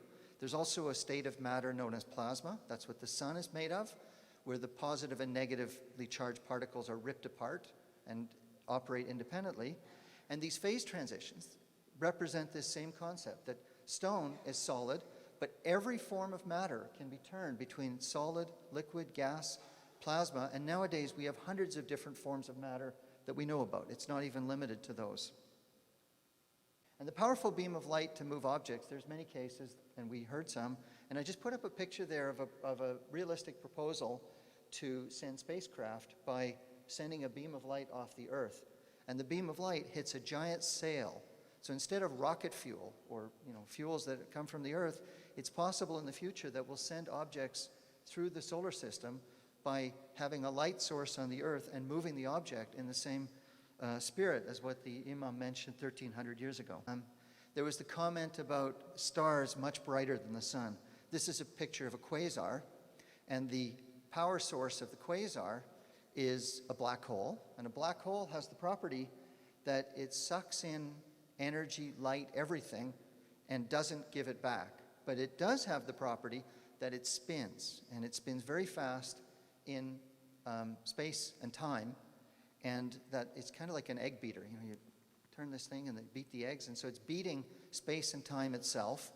It captures charged particles around it and spins them around, and they create the light. So the idea that stars are much brighter than the sun, this is the brightest it gets. This is the case where this engine is swallowing things up and not giving them back, spinning space itself, and causing a giant emission of light that's brighter than anything we can imagine. This is something that the Imam was referring to. And then worlds other than our own. One of the hottest subjects going on in astrophysics these days is known as exoplanets. So it was only about 20 years ago that the first planet outside our solar system was observed. It's observed by looking for some kind of wobble in the star that the planet orbits. And now there are many of them. And this picture represents just these many exoplanets that are being found elsewhere. And this is something the Imam had said, that there are many worlds other than our own. And only in the past 20 years do we now, as scientists, we now see the evidence for that statement. So it's a very foresighted point of view. And I wanted to finish on a interesting, this is my last slide. And so there's the statement, all but Allah has opposites. And I mentioned the opposite poles as matter and antimatter. But there's something that is in quantum theory. And so quantum theory is my own area of expertise. It would take me a long, long time to go through, and I'm not going to try to do that with you. But the very basis of it is this statement. It says light is a, and then some of you might see the word wave, and others see a particle. Douglas Hofstadter is a professor in Chicago. I think he's pointed to 5 different departments, a genius, and this was his artistic way of representing this concept, that ultimately quantum theory tells us that depending on the way we look at something, it can look like a particle. A particle is a small individual object that has a well-defined energy, well-defined velocity, momentum, trajectory. And waves are very spread out. They interfere like water does. Sound waves interfere, and so on. And the idea that every single thing we know in the universe has two sides. It is both a light and a particle, and which one manifests is a function of the way we want to observe it. And so this is the way I'm trying to interpret the statement. I don't pretend to really know the truth about anything. These are just my thoughts. But Allah has opposites. To me, I interpret that everything is wave and particle, depending how you look at it, except for Allah. Thank you. Thank you very much, Dr. Berry, for helping us understand these nuances of science. We have two more speakers. Our next speaker is, again, a very accomplished scholar. He's Mr. John Andrew Morrow, who studied the covenants of Prophet Muhammad. And these were the covenants which the Prophet Muhammad sallallahu alaihi wasallam had with the Christian leaders. And what I want to mention is this: in this day and age of Islamophobia, when these covenants were first mentioned or recently mentioned in last few years, many people dismissed those. But then we have his book, which is the most authentic and a very solid work of scholarship. I must encourage you that his book is available right outside this room. So I hope you'll be able to go and buy the few copies that are there. You can also go to his website, johnandrewmorrow.com.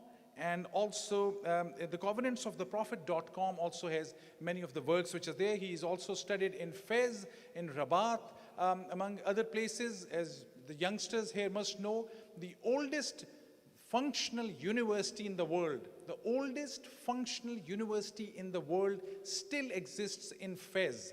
So we talk about Harvard and Cambridge and so many other universities, but Fez is also a very important center of Islamic learning.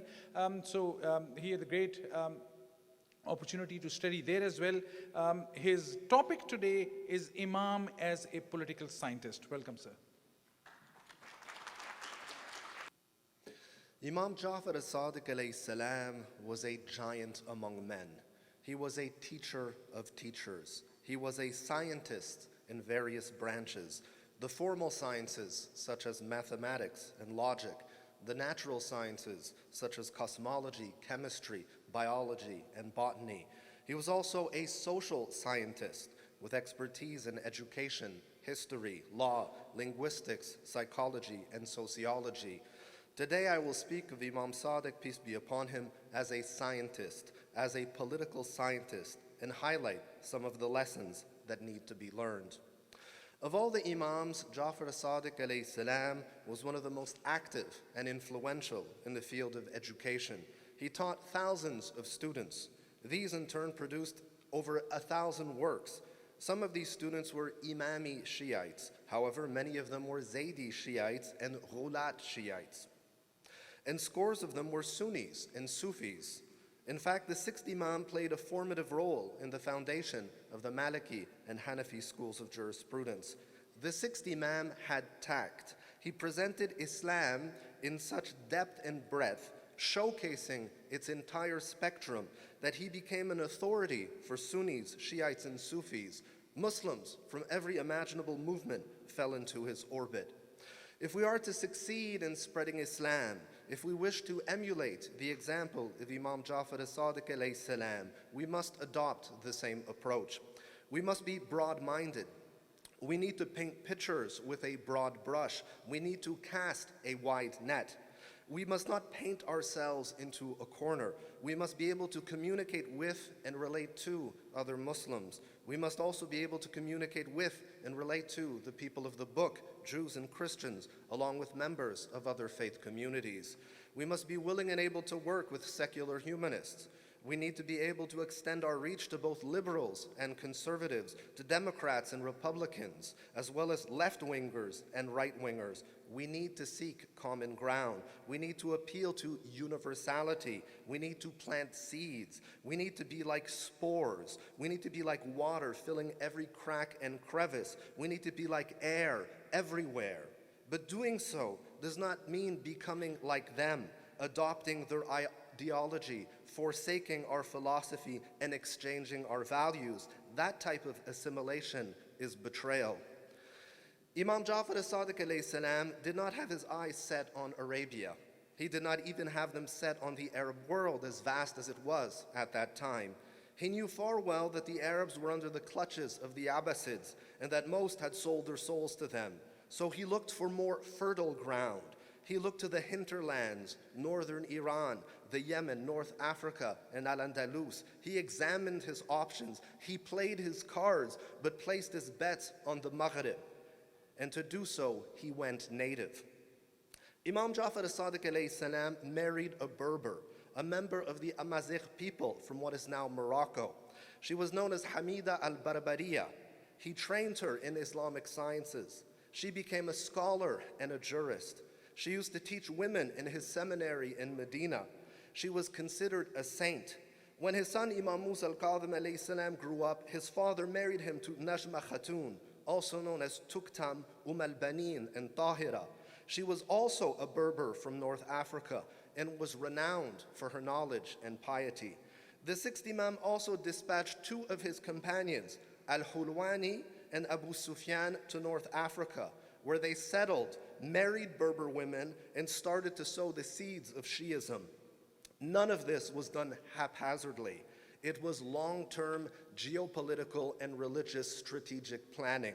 It was networking and alliance building.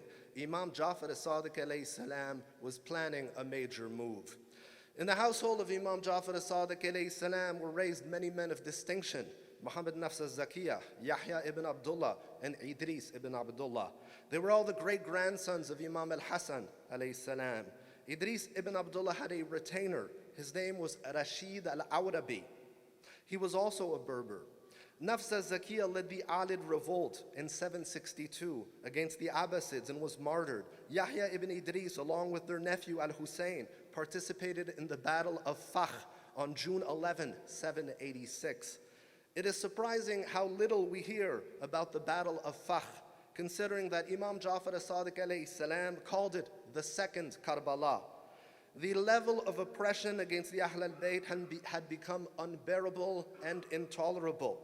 The direct descendants of the Prophet Muhammad were forcibly repatriated to Medina, where they were kept under the constant watch of the Abbasid forces. Every morning they were subjected to a roll call. If a single descendant of the Prophet was missing, the entire family of the Prophet faced collective retribution. The descendants of the Prophet were tired of taqiyya. Islam was becoming increasingly unrecognizable. The innovations had no limits. The great-grandchildren of Imam al-Hasan alayhi salam revolted, calling for the restoration of Hayya ala khair al-amal in the adhan. Imagine, they were willing to go to war over that. Why? Because simply saying it was a death sentence. That was all they wanted. Asking to say Aliyan Waliullah or Aliyan Hujjatullah was entirely out of the question. Fighting for Hayya ala khair al-amal was considered a compromise. History repeats itself. Just like Ali was betrayed, Imam al-Hasan was betrayed, Imam al-Hussein was betrayed, Nafs al-Zakiyah was betrayed. So were Hussein, Yahya, Idris, the grandchildren of Imam al-Hasan. They were abandoned by their followers who fled. Hussein was killed, however. Yahya and Idris survived. Yahya headed to Ethiopia, Khorasan, and then Gilan and Mazandaran in the southwestern Caspian Sea, where he created a Shiite state. Idris ibn Abdullah headed to Morocco, to the tribe of Rashid al-Awrabi. He married a Berber by the name of Kanza. Together, they converted the Berbers to Shiite Islam and established the Idrisid dynasty, the Adarisa.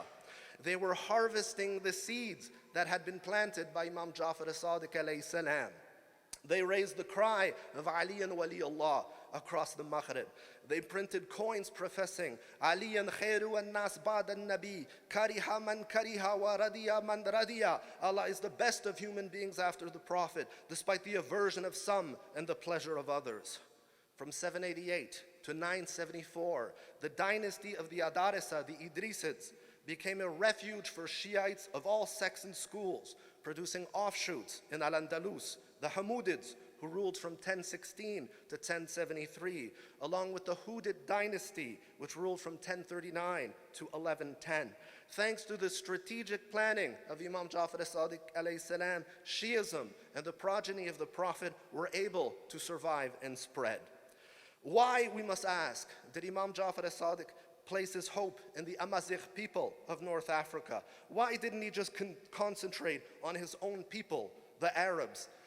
The fact of the matter is that the Arabs had been Muslims for 6 generations, and except for a small group of supporters, most of them had betrayed, persecuted, and slaughtered his family and followers. The Arabs lived under authoritarian leaders. They claimed to be caliphs, imams, supreme leaders, the guardians of Islam and the shadows of God on earth. They claimed to follow the Quran and Sunnah. They claimed to implement Sharia law, but they were illegitimate rulers. They did not have the support of the people. They were not righteous. They were not just. If this sounds like our current day situation, that is because it is. The Muslim world was suffocating, and Imam Jafar al-Sadiq saw the same thing. The Berbers had been semi-conquered by so-called Muslims over the course of 3 major invasions in 647, 665, and 689, and then in 698. Invaders who showed no interest at all in inviting them to Islam. The conquerors were only interested in booty, both literal and metaphorical.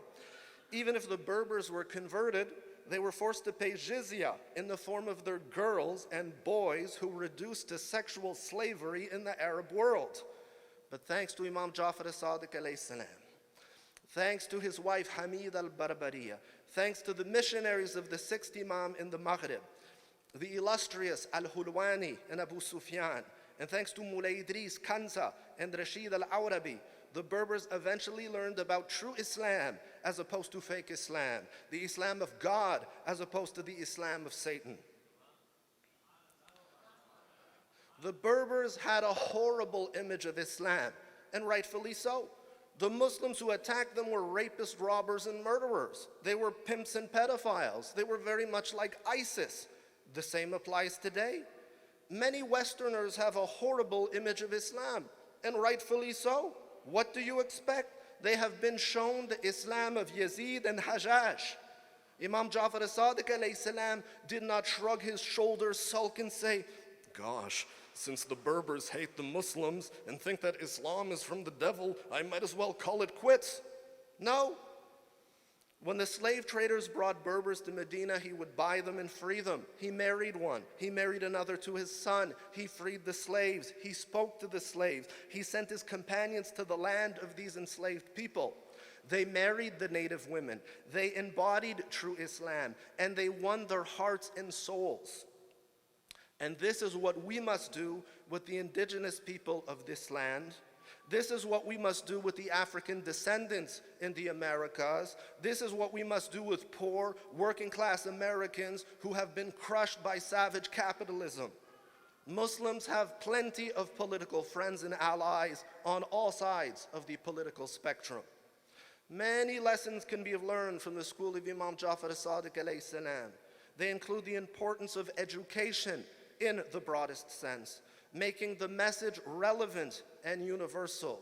They include indigenization, the opposite of endogamy, tribalism, nationalism, racism, classism, elitism, and parochialism.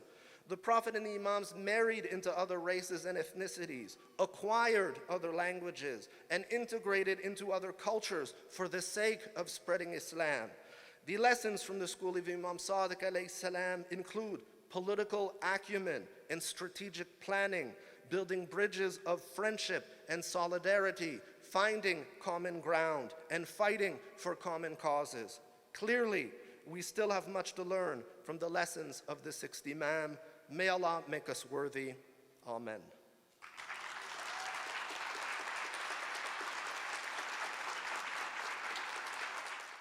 Thank you very much, Dr. Andrew. I wish you could go on and that we were listening to you. Hopefully we'll have more such opportunities. So last but not the least, and we have about 15 to 20 minutes to prayer, and I know we'll have a treat at the end too with all these extraordinary scholars with great accomplishments. And I really have the honor to be moderating this panel. Our last but not the least speaker of the day, Sayyid Mehdi Mudarrisi. He needs very little introduction to this audience especially. He's a great speaker, a very inspiring speaker. He has a very active Twitter account, which I highly encourage you to follow. Also, some of his articles on Huffington Post are a must-read on Arba'in and Iraq. I look forward to listening to him. He will also conclude some of the discussions and issues that we have taken up. Welcome, Sayyid.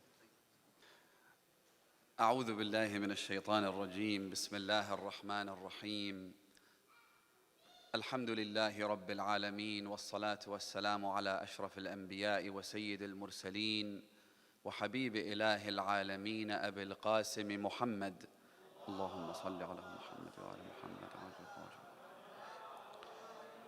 وعلى أهل بيته الطيبين الطاهرين المعصومين المكرمين الغرر الميامين سيما بقية الله في الأراضين وحجته على الخلائق أجمعين سيدنا وإمام زماننا وصاحب نعمتنا وولي أمرنا مهدي هذه الأمة وطاووس أهل الجنة الحجة بن الحسن العسكري فداه أرواح العالمين. Brothers and sisters, Assalamu alaikum wa rahmatullahi wa barakatuh. When talking about a giant like Imam Sadiq, it's difficult to figure out where you begin and where you end. And it really does feel like you're just a tiny grain of sand before a vast ocean. And really all you can do is try and reach in and grab as much as you can from the knowledge and wisdom of the Imam. It's an ocean full of gems and words of wisdom, ideas that open up new horizons and create paradigm shifts and allow us to really look at things from a completely divinely inspired and different perspective. It is thanks to Imam As-Sadiq alayhi salam that the followers of the Ahlul Bayt today represent no less than 300 million people scattered all over the world. In fact, I would argue that it is thanks to Imam As-Sadiq that over 1.5 billion Muslims follow the Ahlul Bayt, or at the very least, love the Ahlul Bayt. If you think about it, the Wahhabi school is a tiny minority. The vast majority, the overwhelming majority of Muslims around the world love the Ahlul Bayt. One time, Al-Mansur al-Dawaniqi said to his audience and the people in his court, he said to them, "What's so special about the Ahlul Bayt and the children of Fatima? What have they done? Here I am, your king, and I preside over an empire that is bigger than anything the world has ever seen. As for the children of Fatima, what have they done?" So of course, being the despotic tyrant that he was, no one dared to respond to him, except Imam As-Sadiq alayhi salam, who was there, and he said to him, "Well, suffice it to say, from the virtue of the children of Fatima, that everybody wants to be one of us. Everybody wants to claim that they have a direct connection to the Ahlul Bayt. I once did this little quick exercise and counted the number of Muslim statesmen and presidents and kings and monarchs and leaders and whatnot who claim to have a prophetic lineage and who claim to be descendants of Fatima al-Zahra, and the vast majority of them claim to be so. From Saddam to Gaddafi to Mubarak to the kings of Morocco, the king of Jordan, and so on and so forth. I think the only exception is Saudi Arabia, and that's probably because they trace their lineage directly back to the devil himself. But anyway, the fact that everybody in today's world claims to have a connection to the Ahlul Bayt. Even in our debates with the Wahhabi school, they usually say that we love Imam al-Hussein more than you do. Have you ever heard that before? We love the Ahlul Bayt more than you do. And whenever the conversation gets to that point, I'm like, okay, fair enough, fine, you love them more.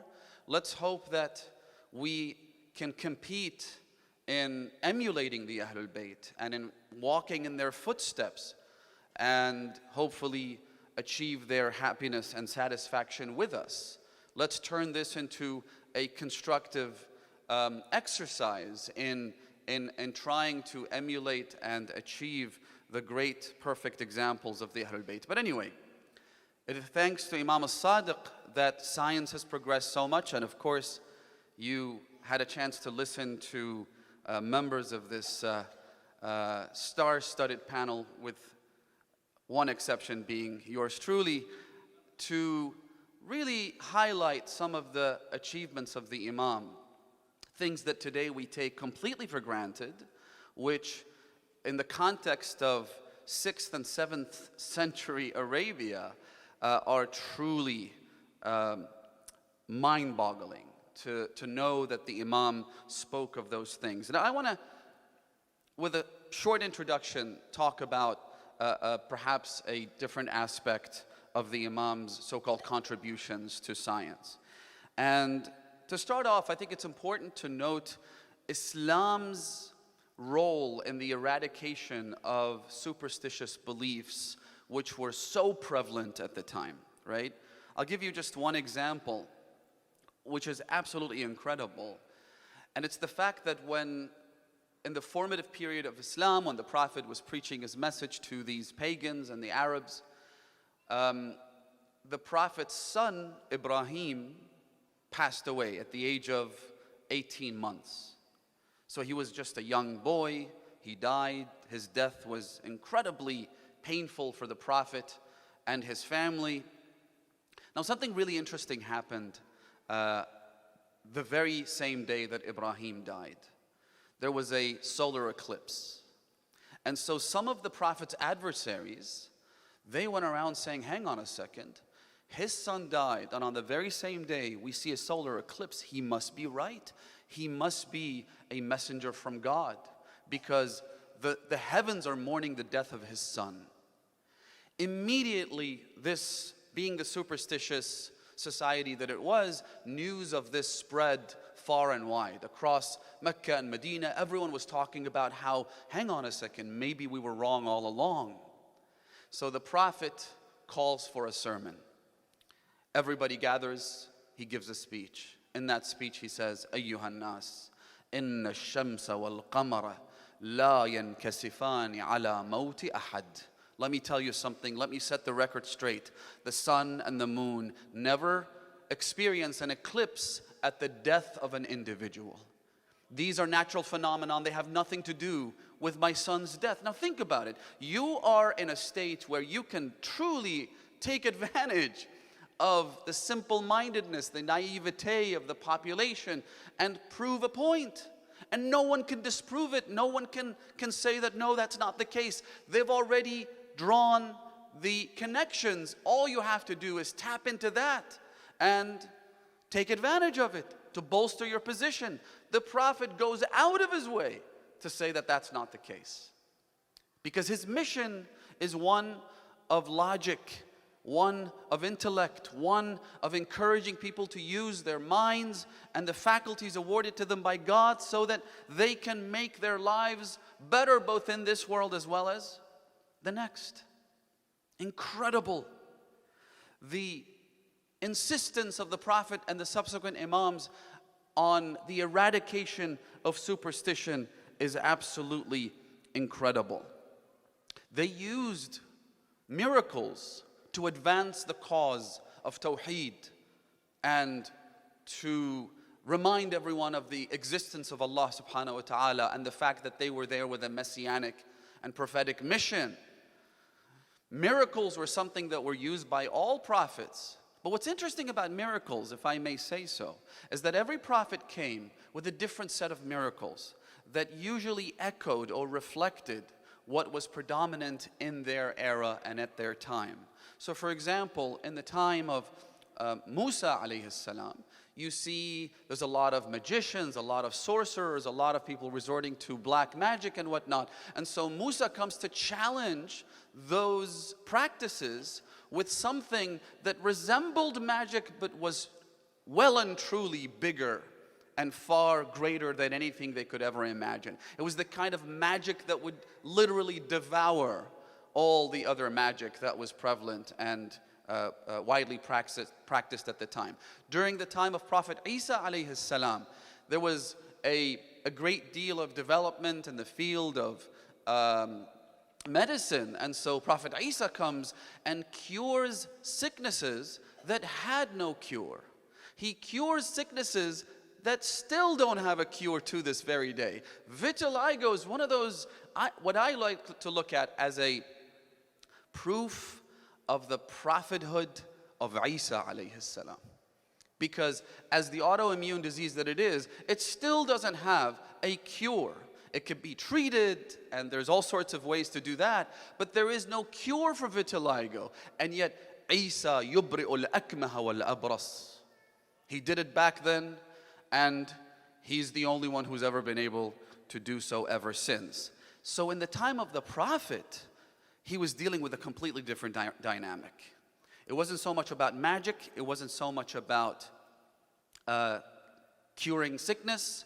It was utter darkness. It was an era marked by absolute ignorance, hence the term al-Jahiliyyah. Ignorance about anything, about everything.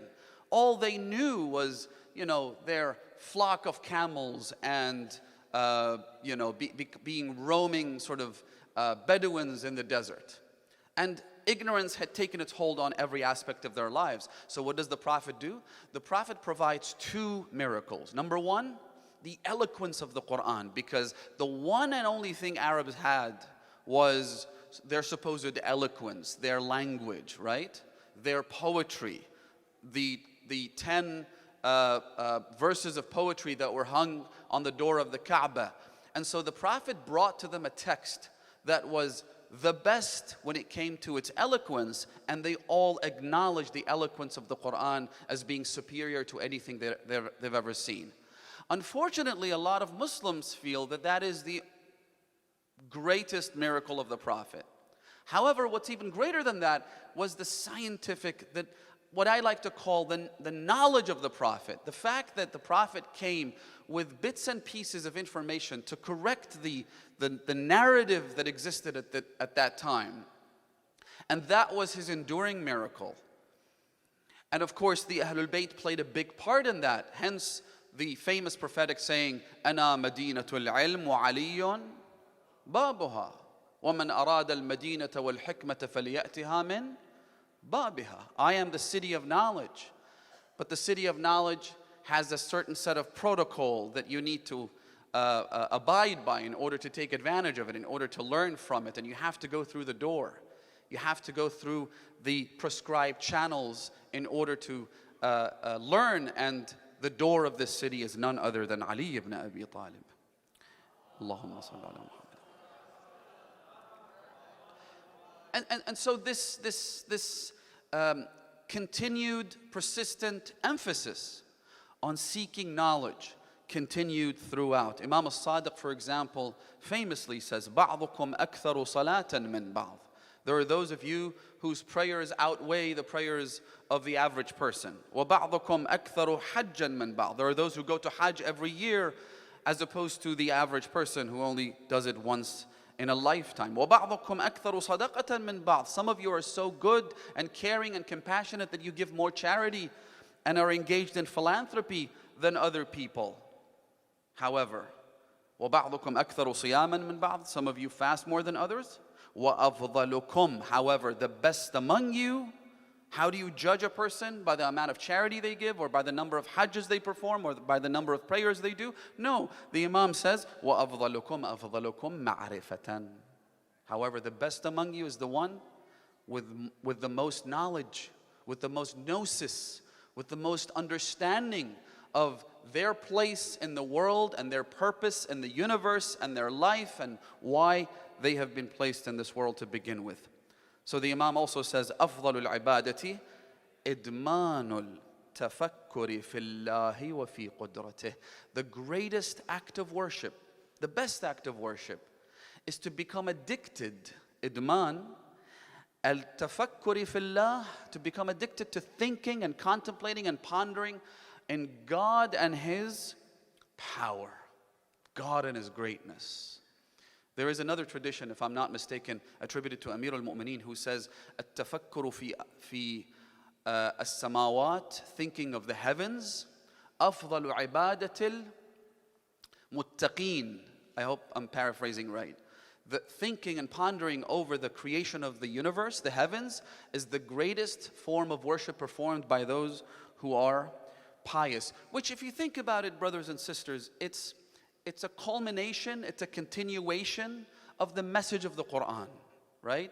And that once again proves that the Ahlul Bayt were the equals of the Quran, as the Prophet is famously quoted to have said, إِنِّي تَارِكٌ فِيكُمْ الثَّقَلَيْنِ كِتَابَ اللَّهِ وَعِتْرَتِي أَهْلَ بَيْتِي. Muslim narrates this, At-Tirmidhi narrates this, Ahmad ibn Hanbal narrates this, Sunni scholars have narrated this prior to Shia historians. The Ahlul Bayt are the counterparts to the Quran, the equals of the Quran. And so you see there is this consistency between the message of the Quran and the message of the Ahlul Bayt. And so when, for example, Allah subhanahu wa ta'ala says, الَّذِينَ يَتَفَكَّرُونَ الَّذِينَ يَذْكُرُونَ اللَّهَ قِيَامًا وَقُعُودًا, those who remember God while standing and sitting or reclining on their backs and reflect on the creation of the heavens and the earth and saying, our Lord, you have not created this in vain. Glory to you. Save us from the chastisement of the fire. This verse, brothers and sisters, in chapter number 3, verse 19 in Surah Al-Imran, is what I like to refer to as Islam 101. You want to prove, you want to believe in the existence of Allah subhanahu wa ta'ala all the way down to the fifth pillar of our faith, that being belief in the return, the reckoning, the day of judgment. This verse encapsulates it all. And it begins with the idea of thinking and pondering and contemplating over the creation of the universe, of the heavens and the earth. Because when you start there, it's so easy to believe in everything else. This could not have been created in vain.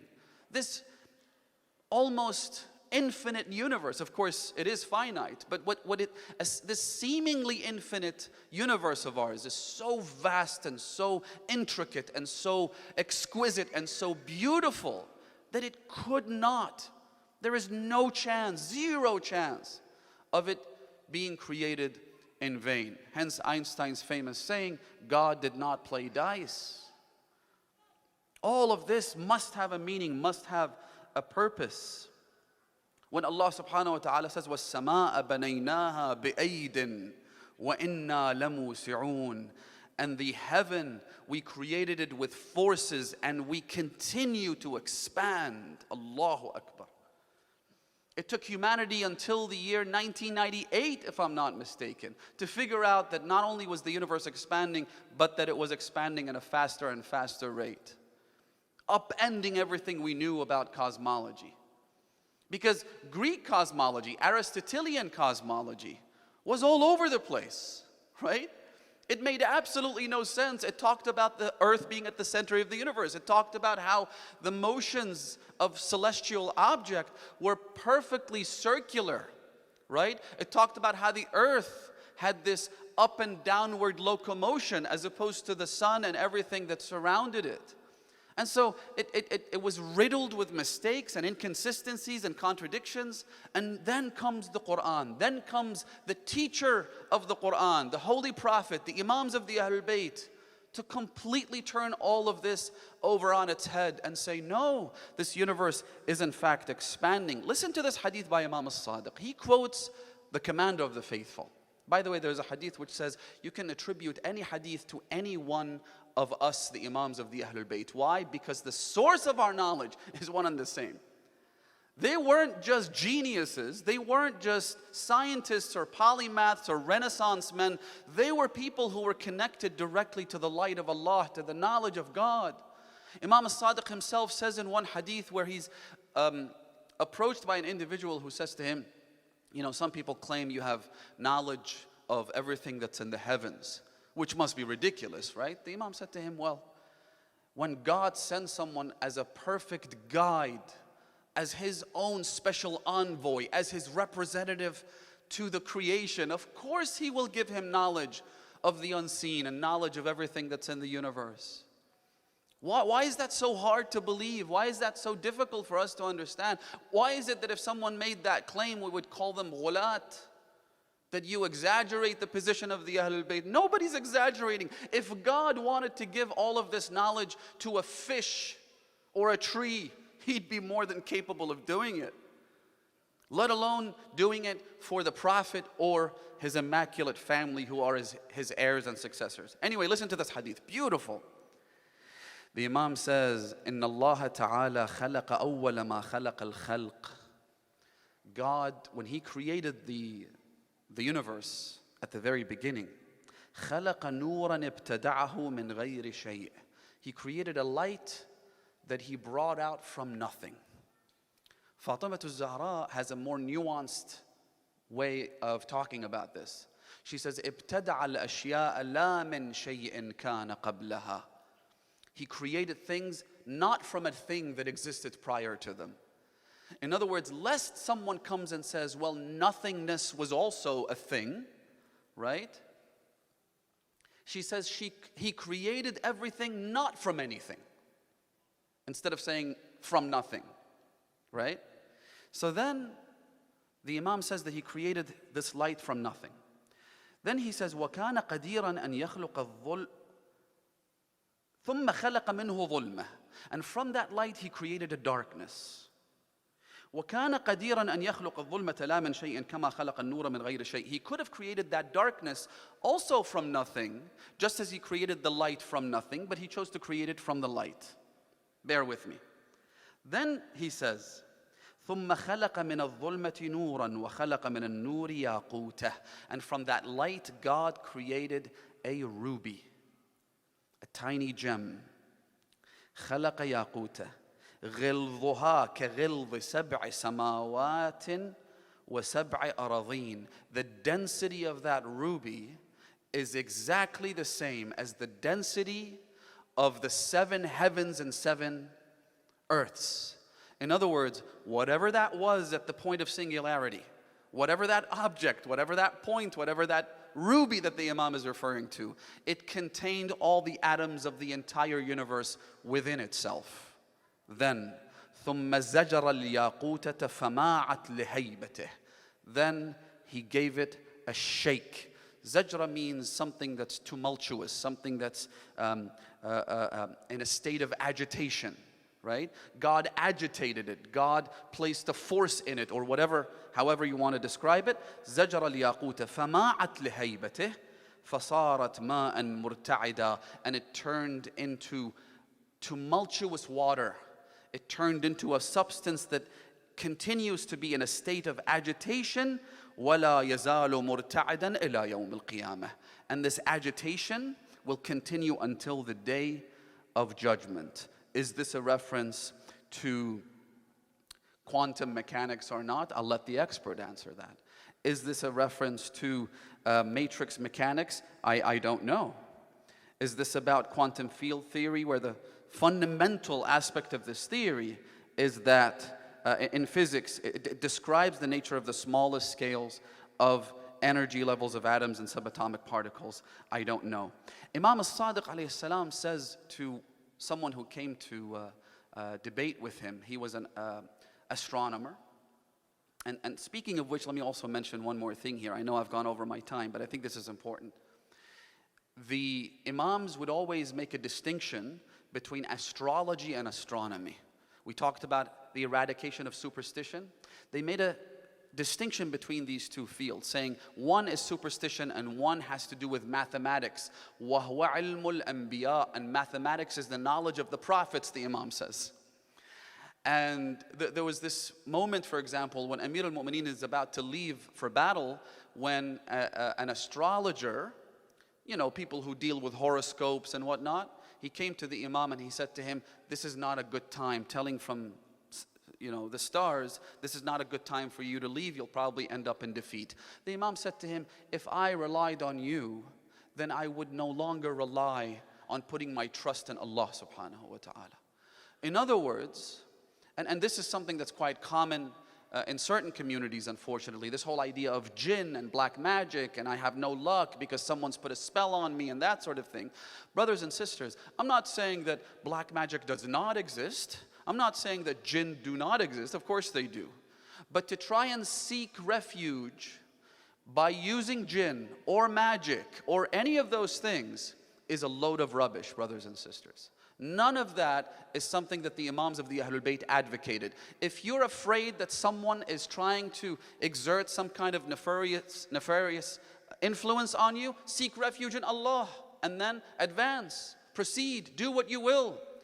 You're afraid that if you get married in this month, something's going to happen because some aunt, may Allah bless all aunts, said something somewhere. That's a load of rubbish.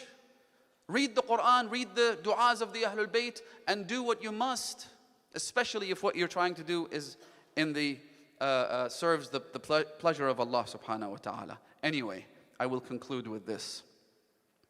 Imam As-Sadiq alayhi salam says to that man, and a lot of people would come and debate with the Imam, including people like Abdul Karim ibn Abil Awja. I mean, Abdul Karim was the equivalent of Richard Dawkins back in the day, or Sam Harris actually, I think would be a better fit, right? Someone who's incredibly stubborn and arrogant and just not willing to engage with a constructive discourse or dialogue. He was just there to debate the Imam for debate's sake, right? And yet the Imam would spend all night long speaking with him and would not leave until it was time for prayer.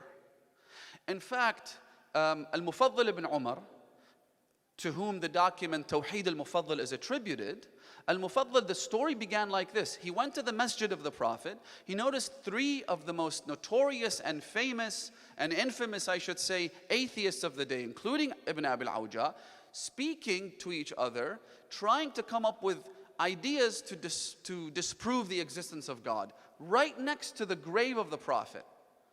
So Mufaddal, being this young, sort of charismatic person, zealous person, goes up to them and says, how dare you do this? Who are you?